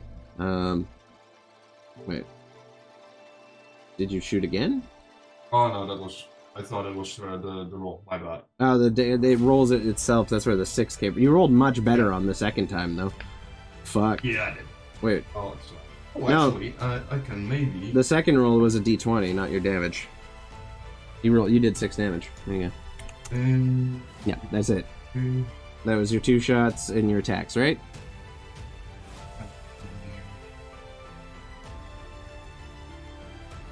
Kieran. Give me a sec. It was bonus action. He also second. healed us for some. Yeah, it was bonus action. Yeah, bonus action to heal you, and then all of your actions to attack. You have your movement left. That's it. Unless you action surge, which you can. Yeah, but I've got the fortune of the money. If you miss an attack, roll or fail a saving roll. You didn't miss That it. is only if I miss it, right? Yeah, you didn't. Yeah. Yeah. Okay. No, never mind. That's gonna be. I'm gonna move slightly closer to the phalanx, and that's about it. Hell yeah. Woot. I forgot I have a Kayla command instead of a shadow. There we go. Okay, so you kind of advance on the back of the... do you still have your crossbow out for that? Just firing over top? The other zombie, now just like with a crossbow bolt kind of awkwardly protruding from the side of its face, is just awkwardly and kind of weirdly shuffling towards you in Mantuka's line. Next up, we have the skeletal abominations going. He has... Unless I'm not mistaken, he's got some movement speed, right? Yeah, okay. He's going to... he has to dash, Big Sedge. So he's going to dash into the space here and just come right up to the shield line in which you guys are all in front of. It is his whole action to do that, unfortunately. Big unfortunately. We're above that shield wall, not behind it. Yeah, you're technically floating above it. Which means technically you would be in range of him too then if you're above it. Keep that. Oh, yeah. No, I know. Keep that in mind. Because he is like huge. He is like literally 15 feet tall, this thing. It's massive. That will be its turn, however. The next one is over here, is going to use its whole movement and make it forward. Mantuka! You get an attack of opportunity as it enters your attack range. Go ahead and roll, so 10 feet would be there as it enters your attack range. Go ahead and roll your attack of opportunity. You and I both know you're gonna. Oh no, I fucked up everything. I zoomed in, roll 20. There we go. 26 is gonna hit. So he stops moving. Yeah! Technically so that speaking. is 11 points of slashing damage, and his movement speed is 0. Okay. Lysia. You're gonna be really sad to know that does not matter. So, as it matters to me! As it steps forward, it's going to use its bone scythe, and you watch as one of its arms kind of wields, arches up, and you notice this massive curved kind of scythe-like bone at the end of it, looking very nasty. And it's going to take one of those ones. Yep, he's going to take I'm an only attack slightly at you. impressed and jealous. 14 to hit you, Mantuka. I believe that'll miss. Correct. I do believe. Oh my Okay. god. It does I really miss, do yes. believe. Okay. Bracers of defense. AC 17. Nice. Okay, it is going to attack again. It has 3 attacks, so it's going to do one more bone scythe. That I will don't hit know. you. I don't want to. I don't know. You take don't condone to 17 its points touching. of slashing, reduced, and rounded up. We do 9, because you're raging. 9. And then for 9. For its last ability, it is going to throw a bone shard straight forward at the shield wall right here. At that guy. Bone shard. I got to roll a save for that, dude.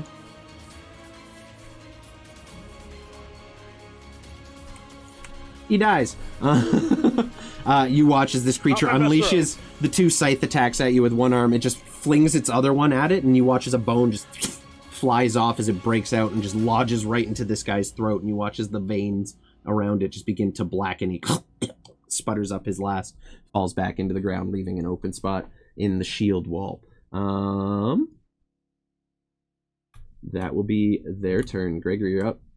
You kind of make out all this going on and happening over there. It's hard to see in the sand, but you're doing your best to keep up with it. What do you want to do? You're hovering like 5 feet above the shield wall in the back of a Pegasus. Gregory's gonna pat the side of a cache really gently and sort of pat Stan's shoulder too and just say, I'll be right over there. He's gonna pull out the rainbow feather duster out of his out of the box and just go whoop. He's gonna do like a little like side settle jump off and then land on the broom and I love that. all the way over here to join this fella up here. Yeah, so you do see there are Imperium crossbowmen taking their actions. They're just basically just shooting down into the zombies at this point, doing what they can. Go and gonna go ahead and point my box at Hup. Mhm. Pop pop. Okay, wait. Yes, I'm gonna point the box towards this direction here. Perfect. And in that far corner, you're gonna see just a little sputter of fire as the old man fox comes out of the box. Okay. And just points his little finger and goes, "Fuck the youth, even the dead ones." And I'm gonna cast Fireball in that corner. Should get all of them here. And then I'm gonna Spell Sculpt away from those two. Okay. Easily done. Go ahead and roll. I guess I'll roll Dex save for the skeletal abominations. The 13, Pop. not great. I'm just gonna roll a collective one for the zombies, I guess? We'll say? Just for ease. Just for ease sake. Make my life a little easier, why don't we? They have -2, it's not great. Neither of them fucking succeed. Damage is 37. 37, sorry, Okay, fire so damage. I'm just gonna quickly boot scoot and boogie that dude out of the way. And you managed to clear that entire horde of zombies. Because, I mean, they're zombies, and it's magical fire. They don't have a lot of fucking HP to start with, dude. Shield wall, advance! Okay. You command the shield wall to advance. Oh, I guess this dude's still technically down here fucking with them, so they're not advancing far. But... Oh yeah, right. Never mind. Is that your turn? That will be my turn. Okay. Yeah, I'm still on the broom, just kind of. It kind of sounds like one of the Jetsons spaceships whenever it's flying, you know. Yeah, it's not a broom of flying. It is a rainbow feather duster of flying, and that is canon. That is canon. Of Putin, of Putin and hovering. Putin. I don't know. Feather duster of Putin doesn't sound great. Putin's feather duster doesn't have a great feather ring. duster. We didn't mean that, Russia. We didn't mean that. We're good. Right, We're good. yes. We're all good. No rainbows. Putin's Never a rule. rainbow for Putin. Too good for rainbows. He doesn't want that lucky pot of gold. Okay, so Frozen. What's this red dot on my forehead? at the end of your round of attacks, you watch as the skeletal abomination readies itself to use its legendary actions, which it has, and it is going to The one in front of Ryan? all of them. They all do on it. They both have full legendary actions. So That's less than the exciting. one against Ryan is going to make a shard attack against the flying golden Pegasus. 13 to hit. Oh wait, hold up. Yeah, no, that was good. Nope. Why did it roll the zombie? I Hold don't up. It's not supposed to be a -2. I don't know No, what... the shard attack popped up, but that was the zombie's previous dex save. It didn't actually roll the shard attack. Oh! Gotcha. I was so confused for a second. 21! Missed Counts- by 1 because of Shield of Faith. Ooh, we love that. Okay, that'll be its turn. Next one's gonna go over here. And Mantuka is going to take a bone scythe attack against Chew with its legendary action. 24 Did you see to the hit. guy that just shot your friend with a hand crossbow? 24 to hit. You take I'll allow 17 reduced and rounded up. You take 9 points of damage because it's raging. Did you attack recklessly last round out of curiosity? I feel like you did. I feel like you did. So we're just gonna roll that one more time and hunt that natural 20. I hope we get that one. We don't get it. We didn't get it. We And didn't your get arm it. falls off. So as you can see, Rad, we are in a bit of a pickle. Well, they're in a bit of a pickle. I'm having the time of my life. Next up will be the last... Oh, wait, your soldiers. You guys, at this point, Ryan issued an order to his unit, which was to advance the shield wall. Mantuka, I'll say if you want to take command of the shield wall unit on the left, because you're the ranking member currently, you're the most badass one there, and that's really what it takes. If you want to go ahead and tell them what to do on their turn, you can feel free. It's up to you. Alright, I cool. can control them or Yep. you can control them. It's your choice. I'll let you know. I Okay. just want them to come to me and we'll fill in the shield wall. Okay, it is their turn, so we will have them advance to fill out the space next to you. Advance, shithawks! Just want them next to you or to fill the space in front of you so you can attack over them? Next to me, I'm going to be in the front of the shield wall. And then when I'm tired of them, I'll just back up. Okay. Actually, no, in front of me because I've got range, so I'll just come over top of the mates, dude. Okay. So they all move into the space here. There's only supposed to be 6 dudes. I don't know why I duplicated every mini I put on that here. was sexy. There we go. I'll do it again. You order the command forward. That's them. Next up over here, they're just going to take an attack against the bone creature. No. The shield wall is going to take the dodge action, and they are going to lock the shields together and just ready themselves to try and avoid any damage from that massive bone creature.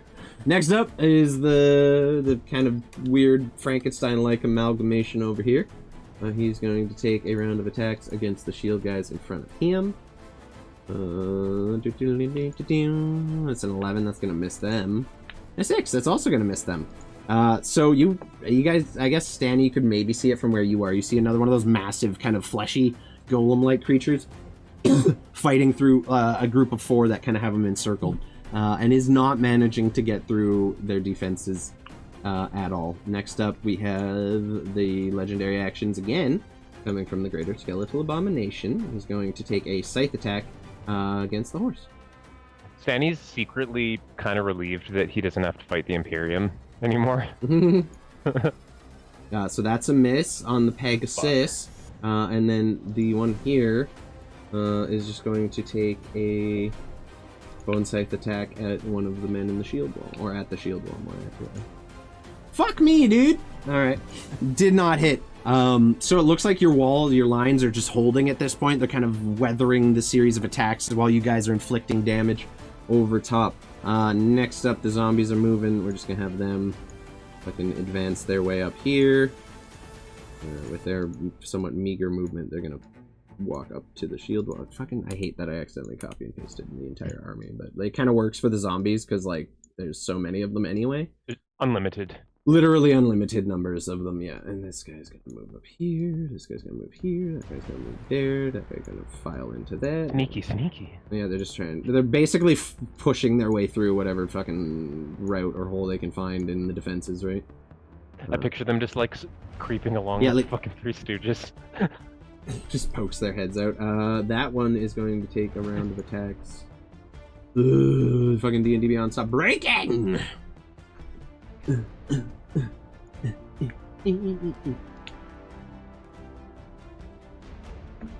Okay, not one attack got through from all 4 of those zombies. This does not bring joy. What about over here? What about over here? Come on, beat a 20. Nope. Okay. So the shield walls continue to hold as more and more zombies are piling against them. Next turn, they're gonna have to start making athletics checks to hold their ground, as there's basically just a never-ending wave of people pushing on their shields now at this point. That will, however, be their turn. The last legendary actions from the Skeletal Abominations are going to go off. Same deal. Bone Scythe to the horse. This is the biggest target in front of him. 17's not going to do it. Yeah, that one hits. Oh, Shield of Faith is done? Me? No, he has a low AC. You're attacking the horse, not me, right? Yeah, I attacked horse last round, and you said it missed because it was below Shield of Faith, but I rolled a 21. So if a 17 hits your horse, the last one should have. Yeah, definitely should have. I did not attack you. Be better. I very specifically attacked the horse. Okay, yeah, then that would have hit. So your horse needs to make a Constitution saving throw. And you take 9 piercing and 6 necrotic. If you succeed, you take 3 necrotic. Okay, that's what that's for. Yep. And then on this con save, you said? Yep. Okay. I'll roll 2 of those then. And then you take 17 points of slashing from the next attack on the horse. Thank you for doing shoutouts, Kayla. I appreciate you. I hope you got yourself some nice food. Okay. Succeeds both of them, so it does not take... They only needed to do 1. The Bone Scythe does not have the necromancy. The dart does. So it takes 17 slashing and then 9 piercing and 3 necrotic. That'll be it for them. Mantuka is going to make an attack against you. I don't consent. I know. 16 doesn't hit you, I don't think. Nope. Victory! My guy, with a +9, it's shameful. Smogus. Shameful how bad these guys are rolling. Oh, God. Rejects. Okay. Next up, Stanislav, top of the round. You notice now at this point that while your lions are holding, more and more undead are just beginning to file through the gates, plow over the walls. You see them just throwing themselves off the ramparts and into the docks district. Most of the boats are more or less loaded up at this point. There's still a couple hundred stragglers still working their way to the docks, but you're starting to get to the point you're gonna have to start, figuring out what your priorities are here. It's your turn. What do you want to do? I do definitely want to take down this big fucker. The more of these large ones we can take out, the better. So yeah, I'm gonna swing at him. I'll have a cash do the hoop attack first. Mm-hmm.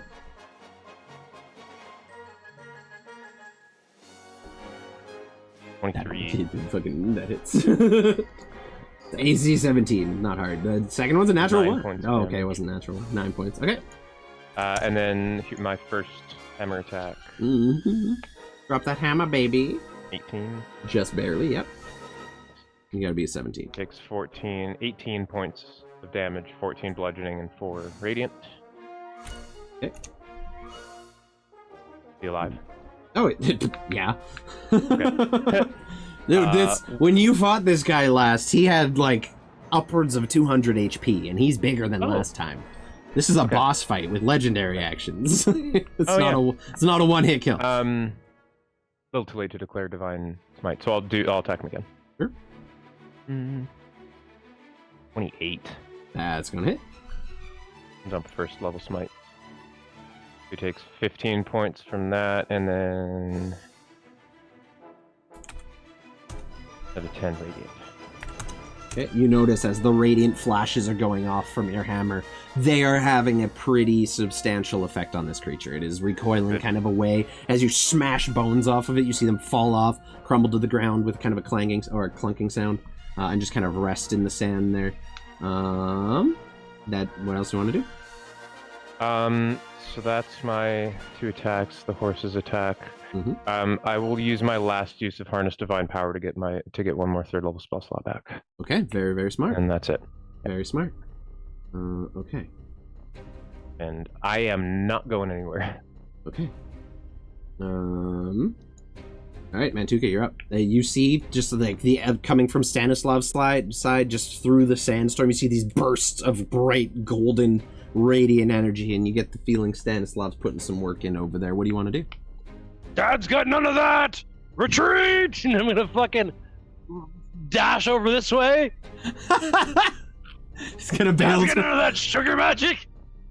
Bails towards the docks. Okay. Farkin, you watch as Mantuka just like, fuck this, and just dips. Just walks away from the shield line. Doesn't even take his attacks first. Just walks away. Just dips. Shoot an arrow in his leg. You can if you want. I have murdered people for less. I decapitated my own teammate. He did. He did.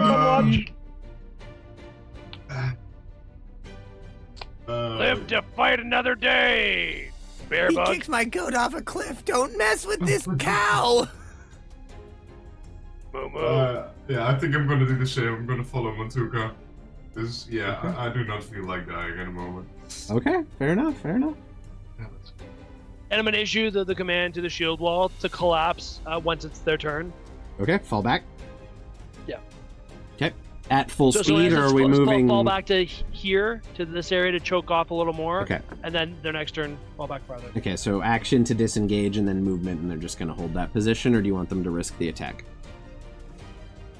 The front line's gonna hold their position to allow the rear to flank to disengage, and then they'll do whatever the DM wants, disengage. I mean, I'll say they'll disengage and just cautiously move back with the shield wall up to avoid that happening. Easily done. Farkin, you used your turn to watch Mantuka run. You do still have your actions and bonus actions, both of you, if you want to use them for anything.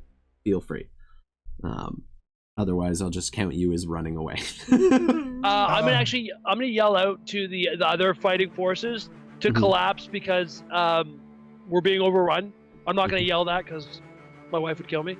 But in essence, like, I'm calling the retreat. Okay, signal the retreat. Easily done. Farkin, that's your whole turn moving and shit as well. Anything else you want to do? And then shit. I'm gonna refrain from doing anything else. I'm just gonna pull back. Okay. Pull back and hand out pay gifts passage to all the last stragglers to increase their movement speed. Yeah. So you guys, this is what, third round now we're in, I believe. You survived 3 rounds, so yeah. We'll see how you do on saving people. But with that being said, is now the skeletal abomination's turn. It's going to take its 3 attacks. First off is going to be against the shield wall in front of it. It's just going to try to gouge through all of them, as it does. That was bone shards. Ignore that. That'll be the roll that's going against you, Stanislav, for that one. And then we're going to, where's the other one? Okay, so first attack is bone shards towards your horse, Stanny. So that will hit, and then need a Constitution save from you as well. As Ikesh takes 9 piercing and, I guess, rounded up, maximum of 2. Okay, he takes full. He takes 3 points of necrotic damage, so 12 damage total. And then the bone scythe is going to just lash out against the shield wall. And as you're kind of hovering above it, you see them all, their shields locked, and you watch as this scythe just drags across the shields. But they hold in place. They does not manage to break through. And then it has one more attack, which it's also going to do against the shield wall. 28 to hit the shield wall. That's going to do it. I'll tell you right now, one of them dies. And you watch as he, instead of slashing out this time, the scythe kind of swings around upwards and goes right under the shield, kind of yanking it up and into this man's torso, lifting his feet off the ground, and then just like throws it backwards, and you watch as his body just falls, hits the ground in the tomb of in the crowd of zombies, and they all begin crowding around, and you watch as this man screaming is slowly being ripped apart. That'll be him over there. Mantuka, your unit is now going to... I'm a unit! Where'd the army units fell off the map? Okay, we're just gonna have that... I'm unit. We're gonna have them act at the end of initiative order now, the troops, because they fell off the initiative order somehow. So he's gonna make his 3 against that. Actually, because this is fun, I'm gonna activate its Cloud of Bones. The whole unit needs to make a dexterity saving throw. I'm just gonna roll. Actually, you know what? Let's roll for you. The one on the left or the right? This is the left. So one. you accidentally knocked them out of initiative, and now they're getting dry humped, and this is a good thing? No, they weren't before him in initiative anyway. They were going to be after him. Like well, I'm not enjoy just. yourself. Yeah, Have exactly. a great time. That's what I'm doing. So the dex save was a 16, and only one person succeeded on it. So I'm gonna have that be this fucking dude back here who lives, because makes sense. So you guys would just barely see this. So Farkin and Mantuka, you watch as this creature, which just barely you can see above the roof of this building. It's about 15-20 feet tall at full height. Just raises itself up to its maximum height and then just collapses. You hear the sounds of bones just breaking over each other, landing and clanging on steel as they... the entire unit, except for that one sad dude in the background. You don't see that. Screams of pain. Yeah, all you see is these bones falling, and then you hear the clag, like the sounds of bone hitting stone and metal, and you hear men screaming as they're just crushed under the weight of all these bones. And the creature just repieces itself back together, and you watch as it just reforms as the bones kind of snap back all into place, kind of dancing along the ground to reform itself back into its original form. Look beside me. You're welcome. I was gonna say the only thing that Mantuka and I can see is an arm, no leg, and an eyeball rolling out of that alleyway. Yeah, and then it's gonna use its movement to just advance on this dude. Unfortunately, that is its whole action, so it can only do that or its 3 attacks, but still pretty fun. Unfortunately? Unfortunately for me, who's having fun using the shit. So, Gregory, you're up. Okay, Gregory's gonna go ahead and putter off on the broom once again, and he's gonna putter about, goes 50 feet around. He's gonna get here, and he's gonna stay, hovering above. Mm-hmm. I'd like to go above Stan, and as I kind of do like a circle around, there's just a little bit of green dust coming down off of me as I'm going like this with my hands. I don't know if this is gonna help. Stan! I'm gonna cast haste on Stan. Oh shit, let's go. Stanny, as Gregory flies over you, the feather duster kind of just lightly grazes over your face a little. And then as this little green pixie dust just kind of lands on your body, almost like glitter. You feel this energy reach into your system, and you feel like you are now moving much faster than your average human ever should. I snort all of the dust. I agree. Let's go. Just fucking doing lines of haste. Okay. I'm okay with it. Lines of haste. Our next campaign, if you want to use a haste potion, it's just cocaine. Just so you're aware. It's just cocaine. Lines of haste. Lines of As an haste. artificer, all of my spells will just be snortable powders. I love that. Snowflakes keep falling on all my expired debit cards. How have I never heard that before? I love that. It's a Gregory, Mac Miller line. It's Gregory, great. anything else you want to do, my dude? Oh my god. No, that's me. Okay. Yeah. I'm gonna stay kind of just floating above Stan, behind the shield wall.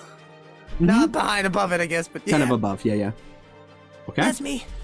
Next up, legendary actions for the skeletal abominations. The one on the left is just gonna attack this poor sad bastard. Rolls a nat 1 and misses him. So it's just like, none of y'all see that. You just see this creature kind of wind up for a swing, and you watch as the house to the right of it, the half of the wall is just breaks out as this creature kind of stumbles into it, missing its attack. And this guy just pops himself back up. So I guess next attack against him will be an advantage. Legendary action on the left, he is going to throw another dart at the golden horse, who keeps hooving him in the They face. say you shit yourself when you die. That guy shit himself before he died. Another for sure. natural one? 2 natty ones in a row, baby? Well done. Let's go. Let's go. I didn't know I was getting the dick down today. That's great. That's great. Surprise dice dick down. We love that. You see it wind up a shot, and as it just flings a shard of bone up towards Ikesh, just kind of flutters off into the distance. There's not really like his weapon's not gonna break, so there's not really a disadvantage for that. But still, it happened. We'll have the soldiers go before the zombies because they were before them. So zombie round soldiers act first. That's how we're gonna do it. Everyone's on the foot soldiers. Mantuka, you commanded this guy to disengage, so that's what he's gonna do. And he's gonna haul ass his whole. You can do it, Timmy. He's gonna haul his whole movement speed, and he's gonna try to actually like loop around this way and try to get back up into this alley a little bit. No, towards the fucking the boat, you idiot. Okay. He's just trying to to save you. Trying to get some cover from the giant bone creature right now, and trying to hide. So he broke its line of sight. He's trying to get out of the way. Over on I guess he'll see you. Over on the right, Stanny or Gregory, do you want to command your troops? Would I have heard Mantuka yell, fall back? Probably. Okay, yell. I fucking hope so. Yeah. Fall back. Yep. Yeah. Disengage and move back slowly. Okay. They disengage and move their movement backwards. Is I'm gonna go to the way for 30 feet. Do you want them to block off here, or do you want them to block off over there? I'll have 2 of them go up top, and the other 4 block off the left. Oh, you're just making it. Yeah, I can make that work though. The other 4 going this way. Yeah. Easily Yeah, done. basically try and block that off. I love that. There you go. Oh, fucking fuck off thing. There's so many duplicates. I drag one and another one just appears. Fucking the Hydra of an army. It's the Hydra of the army. Yep. Help me help you. Help me to help you. Okay. That'll be it for their turn. After their turn, the zombies are gonna do their thing and just advance 15 feet. Right about to there.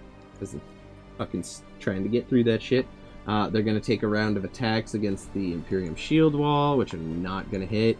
They're not gonna hit, and then not gonna hit because there's now 3 lines of them all coming in.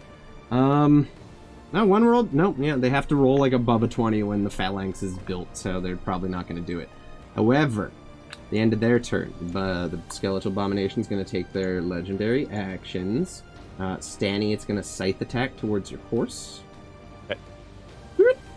14 to hit. Missed by. Wait. Your what's horse. his base AC. Yeah. Yeah, no, I'm just checking base AC.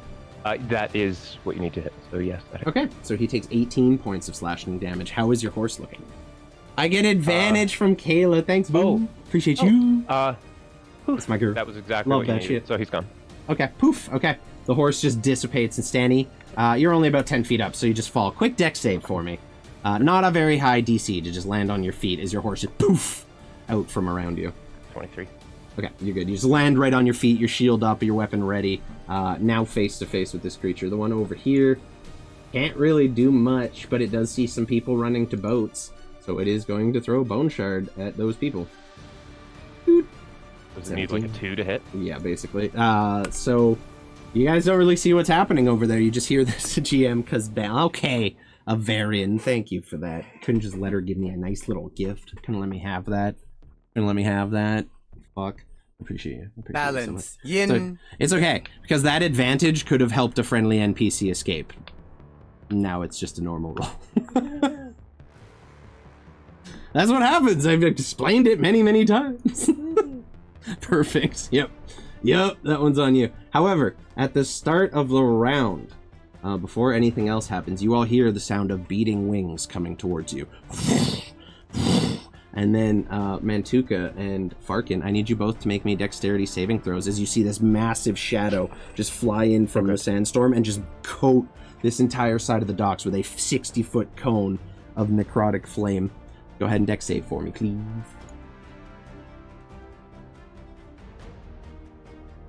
Oh god. Sorry, I had a glitch. But yeah, 14. Anyone above an 8? Anyone above an 18? Nope. The both of you fail. So you both take 42 points of necrotic damage as this fire, it completely engulfs you. It is this kind of greenish flame with a purple hue around the outside that just kind of fills your lungs. It burns on the way down. It feels your skin starting to boil, like literally grow boils. It is acidic and necrotic in nature. You both take 42 points of necrotic. Are either of you down from that? Oh, 65. Okay, both still up. And then it's just as quickly as it came in, it flies right back up. However, this dude in the middle of you is dead. This person dead. This person dead. This person dead. Everyone on this dock dead. Just to give you guys a little perspective here. Let's I'm just gonna, I don't really have a lot of good templates for it, but I'm gonna drag this fire here. It's not great, it's not ideal, but it gets the message across. That dock is now destroyed, and this dock is now destroyed. Both of those docks are now just completely trashed and smoldering up on the side there. That will be it for the dragon's turn. You gather it's working hard to take the city now. That'll be it for it. And fun fact, you do not see a certain necromancer riding on the dragon this time. It seems to be acting independently on its own. Stanislav, you're up. What do you want to do? Okay, I'm on feet. That's fine. You're on foot in front of this creature, yes. Yep. Okay, so for my action, I'm gonna hit this guy twice. Okay. I have a plan. Okay. What's the plan? 16 and 29. Do those hit? 29. 16 does not. 29 definitely does. Okay, so here's damage off of that. So it takes 8 bludgeoning and 4 radiant. Okay. And then I have the mobile feat. So, Gregory, it's time to go. And I'm gonna turn around and oh god, hoof it. Okay. All the way to the end of the dock. Okay. Okay, so no smite or anything on that, just the base damage. Got it. Yeah. Okay. And you just run. You take off full speed into the crowd of people who are trying to make an escape here. Is there still a throng of people making their way to the docks? Are there still people on the map on the docks? Yes, they just haven't moved the whole time. So I it is a steady flow of people at this point. Okay. There are hundreds of thousands of people in this city. They will come until the city is lost. That is how this works. I explained that at the beginning. Okay. In that case, I'll kind of like file in and help people move forwards while also kind of moving roll me a persuasion check. If anyone falls, check. I'll help them up and shit like that. Roll me a persuasion check just to try to calm people down and get them running so they're not trampling over each other. There is currently a skeletal abomination with not a whole lot in between them 14. and you. 14, okay. Alright, perfect. You see people kind of beginning to file in. There's a limited number of boats. The boats are starting to not come back as much. You see 2 of the docks are completely decimated on the other side of the field. After you watch that dragon fly in, you gather it's probably going to be returning on another strafing run fairly soon. With that being your turn, the Skeletal Abomination... Yeah, what? I still have my hasted action. Yeah, technically you do. With which I'm going to cast Moonbeam right here. On Gregory? No, he's 50 feet in the air.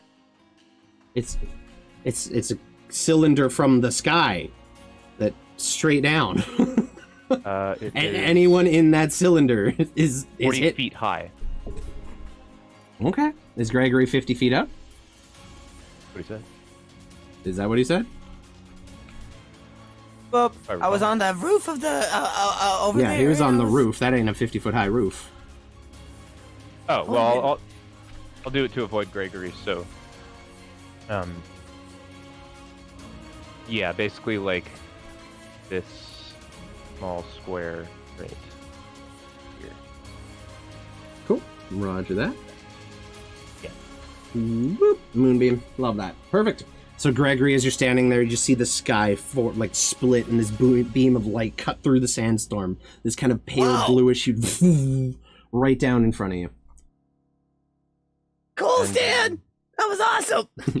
Okay. That won't hold them for long. Time to go. Yep! After your turn, for its legendary action, the Skeletal Abomination is going to throw a shard at Gregory. 20 to hit you, Gregory. Disadvantage because of my cloak! Oh, that's true. That is true. 11. That's going to be a miss. Yay! That's going to be a miss. So as he throws it, you see Stenny watches the shard hits Gregory, and then you watch as his form kind of fizzles, and you see he's standing about an inch to the left, his cloak having protected him, though that property is now gone until your next turn at the start, right? If I remember correctly? Yeah, the cloak kind of has like little tentacles that move, but when that happens, it just goes... Yeah, it's a displacer cloak. Like, you see the tendrils of a displacer beast kind of hanging off the shoulders a little bit, and that's what's kind of creating this weird... It's an albino one! Yeah, it's a nice white color. There you go. The other one is also... It's just, honestly, like, all it can do is eat bone shards at civilians. Take it, you dirty civvies! Oh, shit! That's a lot of dead civilians right there. Yeah, so I'm gonna rule that the bone shard goes through 2 of them and into the... Yeah. You guys don't see this happening. Anyone kind of looking up this alley is just gonna see shards of bones kind of flying through, and people just screaming on the other side of it. Mantuka, what are you doing? The dock you were going for is now torched. What are you doing? I'm gonna dash over here, my 80 feet, and go to a functioning dock. Weave between the buildings with that 80 feet easily enough too. I'd say, like, if you wanted to go through the buildings, that is technically a 5-foot pass, so you probably wouldn't even have to dash, right? Well, I just want to go as fast as possible because, well, there's something wants to kill me. Yeah, so 80... totally gets me up way farther. I was gonna say, I'm like, yeah, definitely get a lot more range on that one. So go ahead and move yourself up to there. No sweat. That's your turn in action as well. And I yell to the new guy, "Hey, new guy with a family, honey fucking fuck!" Gregory, did you bring enough treats for everybody? Yeah. Good. I'm expecting a sucker on my doorstep. I'm still waiting for a pouch of good berries just so I can munch on while I'm running. Sorry, I'm mad. When I used to chew gum in class, and one time a teacher was like, "I hope you brought enough," and I actually had a pack for every student in the class because I knew she was gonna fucking do that, and she took it all. She confiscated every pack. Oh no! You called her bluff, and she said, "Fuck you." Yeah, you don't call a teacher on their bluff. They take that shit personal. Trust me. I found that out the hard way. So, Mantuka, that's your turn. At the end of your turn, legendary action from this guy, which is his last one. Bone shard to Gregory. 27 to hit you. Not at disadvantage, because your cloak isn't... Okay, so roll me a con save, please, to resist that necrotic damage. You take 11 points of piercing damage as the shard of bone with kind of rotten marrow injects itself into your torso. You see the veins blacken a little. Ooh, you take the full damage. You take 5 points of necrotic on top of that, and you look as this protruding shard of bone, just kind of rotting and beginning to decay, is now lodged itself firmly in your torso. This dude just, like, he's just eating bones at this point. Oh, that was con save to maintain your spell? Maintain haste, yeah. Haste 20, stays. 24, nice. Okay, so that villager still gets it with a 10, because it's the AC of that villager. 13 points piercing. Okay, you guys have no idea what's going on the west side of the docks right now at this point. It's just anything. Farkin, what are you doing, buddy? Yeah, I'm gonna follow Matuka. Okay. Pretty much. If I dash, do I still have the ability to use my second wind? Second wind is a bonus action, if I remember correctly, right? Yeah, it's been a while. Once per short rest, you can use a bonus action to regain. Yeah, 100%. Yeah, so it's your action to dash. So you do still have the bonus action. Go ahead. I'm gonna roll that shit. I'm gonna get 8 plus 13. I'm gonna get 20. 21. 21 back. Nice. Okay. So you heal yourself and you make a break for the dock over there. Okay. Next up we have the skeletal abominations. This dude is going to run his full speed, which is 40, and then dash to get to there. No, he's not going to dash. He's just going to start eating bone shards because he can technically throw 3 of them per turn.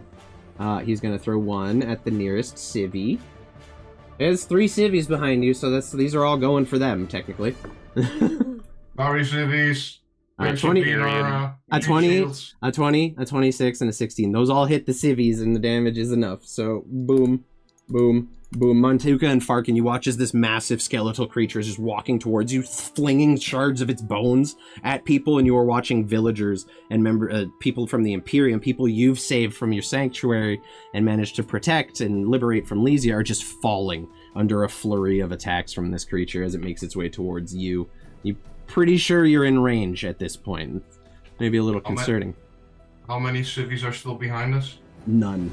You guys are the last people on the dock. Oh, I mean, in front. Oh, 2. Boats. There's 2 civvies in front of you. That's Okay. it. There is this boat is gone, I will say. These boats have left because the dock is on fire and they didn't want to be around for that shit. So that woman is basically anyone who was on the docks is dead because they've collapsed, so they're in the water. And that's about it for boats. This guy, Gregory, he's gonna move towards you and step into the moonbeam. Can't actually move around your space, so he's just gonna take that. It's a con save, right, Chris? Yep. 24. Yeah, so he takes half of 17. Half of 17. Radiant? It is radiant, though, yeah. So he'll just take 17. We'll just say half and gets the full thing. He's looking kind of rough, but like for the most part, he's more or less fine. It doesn't stop him. He can go. He can. Oh yeah, it's Gregory's blocking his space. Technically, he's 15 feet wide. He can't move through Gregory. So Gregory, sorry. 2 attacks are going to be against you, and then one of the shards is going to go for one of your troops. So we'll start with the shard. That will not do it with the shield wall up. Okay. Next 2 attacks are going against you, Greg. Ooh, yeah. Next one will go against you, Greg. Bone Scythe, 12 to hit you. I believe that's a miss. Miss. It's a miss. It's disadvantage because your cloak hasn't come back around. My bad. 20. 20 hits. Okay, you take 21 points of slashing damage as the scythe arm just kind of slices right through your gut, leaving a kind of almost 6 to 7 inch wide gash in your torso. Frisky Beaver, that's my next D&D character, right? I looked down. No, you didn't. One of those that is so bad it doesn't hurt. Yeah, that will be its turn. Next up, we have... Oh, wait. There's something supposed to happen at the top of the initiative order. Hey, Stace. Yeah, I'm gonna say it doesn't happen this turn. You guys zombies surrender. You get one more turn. Because I missed You break into a thriller number?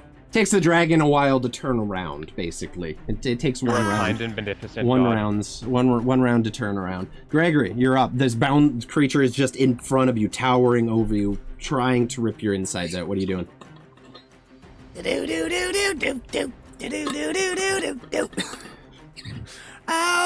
Love that. I'm gonna go ahead and I gotta do it this way. I can't take another slap.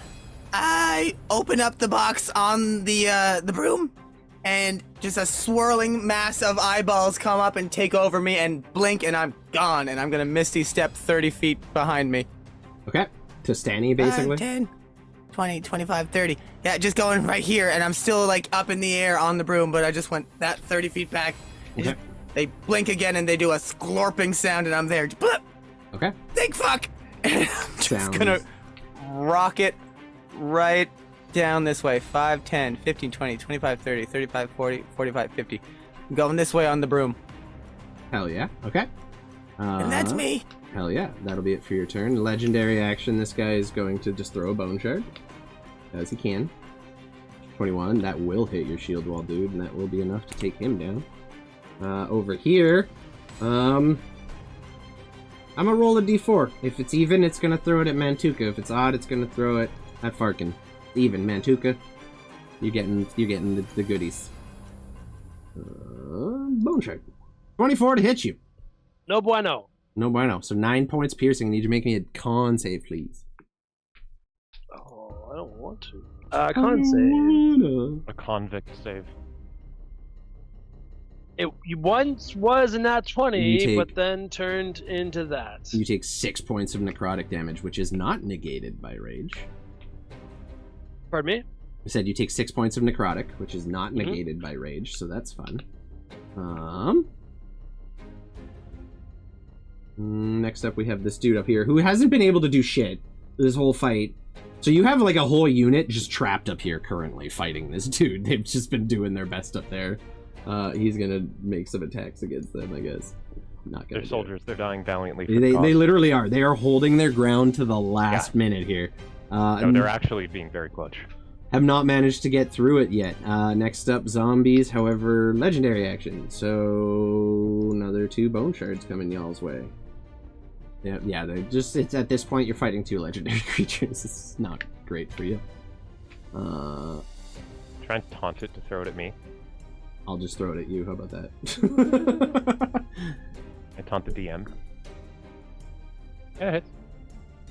It does. It does hit. It does hit. What? So the base on it is D8 and 2D6. So that is 20 base 20, yeah, okay. plus whatever I rolled for. I'm just gonna Plus roll 7 plus 5. Yeah, that would do it. 33. Plus 7 plus 5. 33. 33. Yep. Damn. How you looking? I'm in pain, but I'm up. Okay.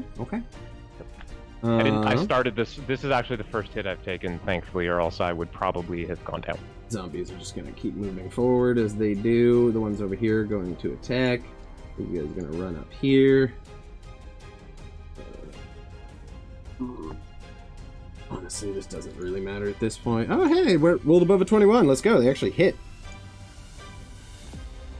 Okay. Nice. 3 times, technically. A 21, a 22, and a 22.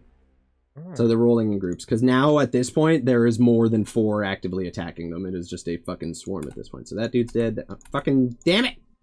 That dude's dead, and I'm gonna say this dude is dead. You guys have no knowledge of that, however. All legendaries out. We are at the start of the round, however. You guys, once again, hear it. Just sound of heavy wings beating on the wind, and you look as a shadow once again appears through just the barely little bit of light getting through the sandstorm, swooping towards you, Stanislav and Gregory this time.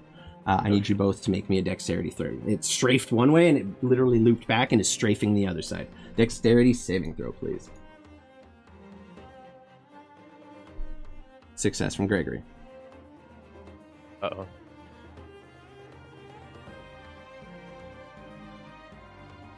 Danny, you saved? I did, however. You take 25. You both take 25 points of necrotic damage as it just. I'm down.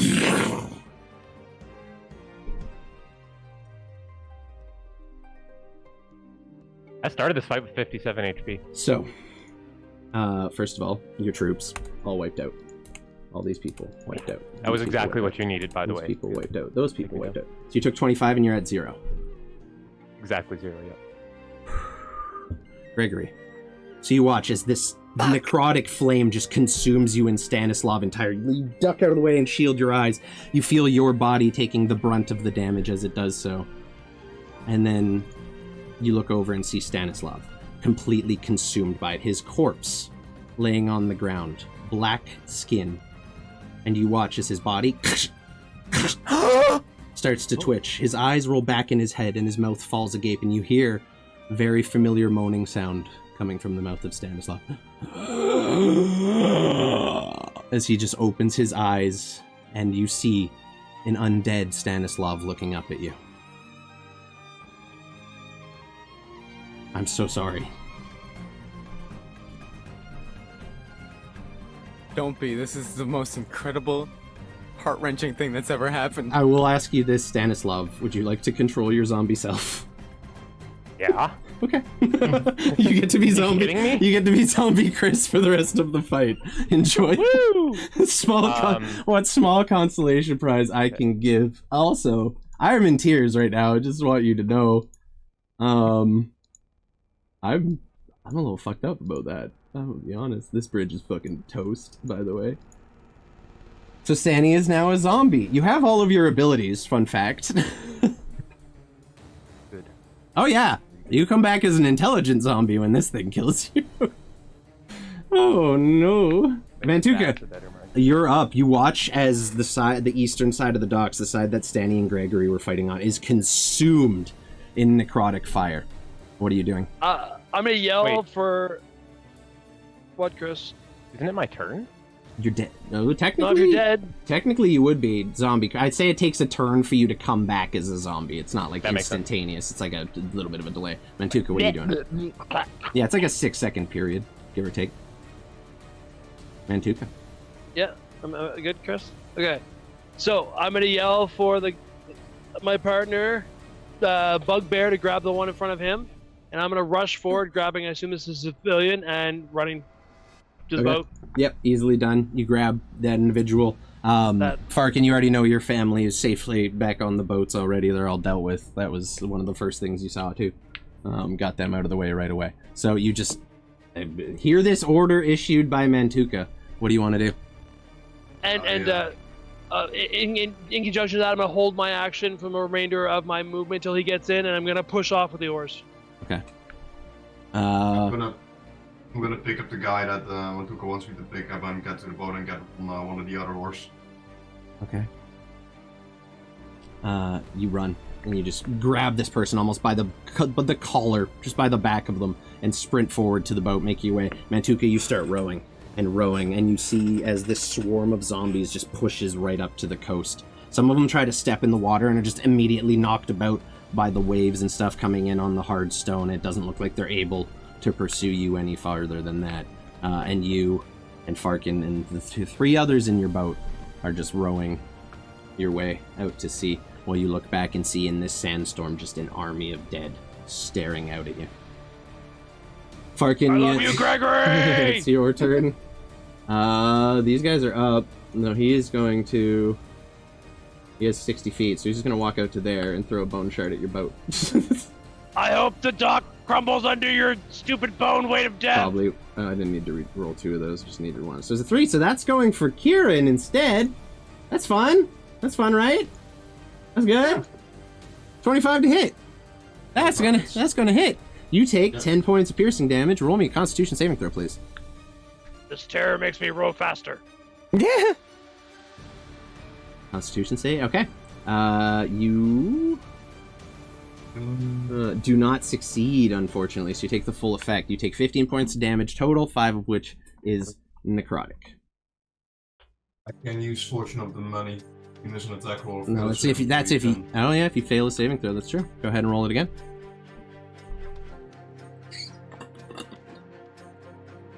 Better. That's still probably not good enough. Okay. Yeah, well enough. That was just what you needed, so you're good. You take half damage, so you only take 3 points of necrotic because we round up. Next up, the Gregory. This guy, I guess this guy can move his movement. How do I get the necrotic damage? Is it just 3 hit? Yeah, no, you just put it in as damage as you normally would. It's just if there's something that's like specific. So it more matters for Peter because like Peter can resist physical damage but not magical, so it matters a little more for him. Rules written says all damage except for physical. I mean psychic. Oh. Interesting. Oh, you're a bear totem? Oh, you are? Oh, there's only one. Yeah, there's only one. That's fair. No, there's lots, but I'm very... So that's their turn. Gregory, you're up. You see Stanislav slowly just crawling up to his feet. What are you doing? There's a moment. Gregory's flying towards the dock, and his hands have been kind of sparkling green this whole time. And then just kind of stops. And he just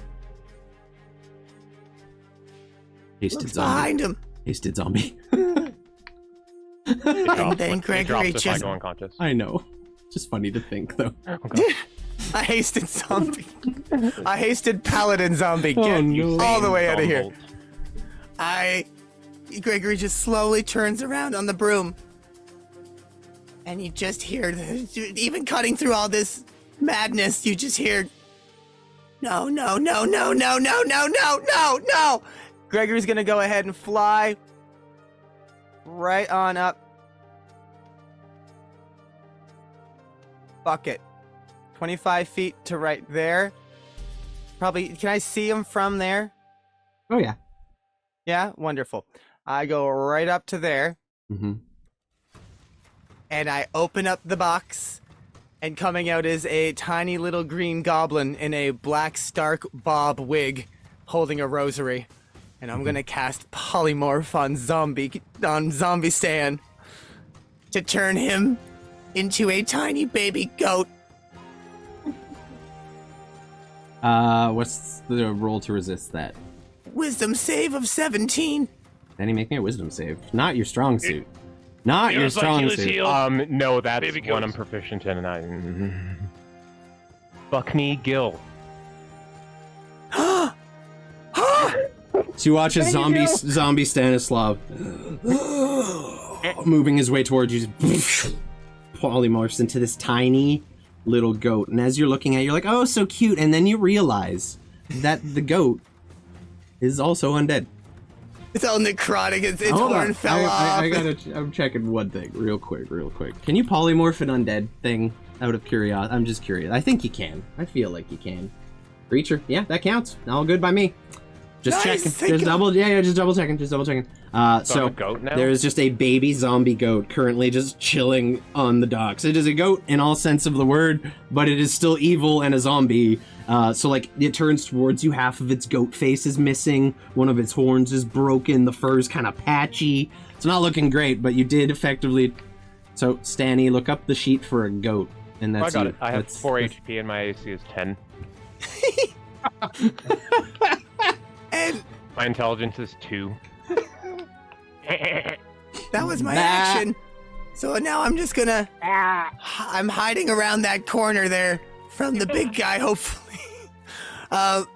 In waits that I've got my eye on zombie goat, and I'm just waiting to scoop him up and fly away. Okay. That'll be your turn. No man left behind! Next up is that guy. No zombies are really close enough. Go bring zombies home! No zombies close enough to get to you, so we're just gonna skip them for this turn, and these 5 Mantuka's like another goat I have to punt. Possible since undead are not considered loot. Yeah, I'm gonna allow that because it's fucking cool. I'm down. I'm whatever. That's funny. Okay, Stanny. Okay. Zombie goat Stanny. What are you in your goat form doing? I'm angry. I've just been turned into a goat, and I don't know why. You're angry and you're really hungry. Goatislav is gonna... I'm gonna try and ram him, I guess? Yeah, sure. Go ahead. You're gonna try to ram... You're gonna ram Gregory? Attack as a goat? You're gonna ram Gregory? Sure. Yeah. Yep. Love that. 13. I don't think that hits you. Go. It misses! Okay. Yeah, and you're at disadvantage because of his cloak of displacement too, technically. Here. Yeah. There you go. Okay, Yeah. so not much better. Gregory, go up on the broom you're and standing there, you just... as the goat just... Stop it!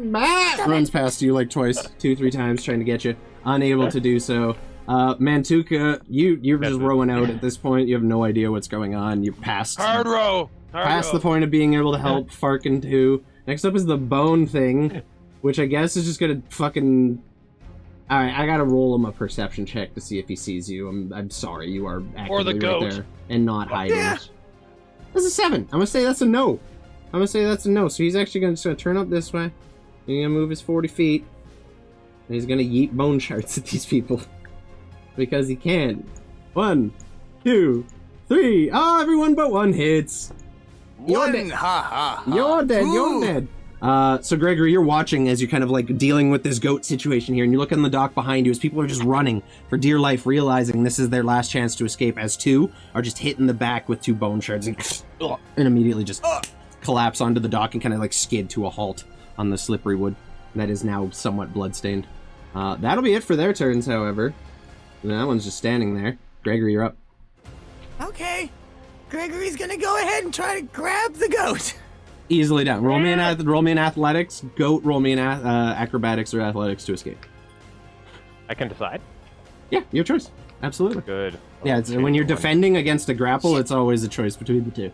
Not great. Fuck! Oh, no one has any advantages or anything saved up or inspirations or nothing. Oh, I do! Wait! Now's the time! Now's the fucking time! This got so chaotic. I'm so sorry for everyone. I feel like you had one saved from today. I don't know.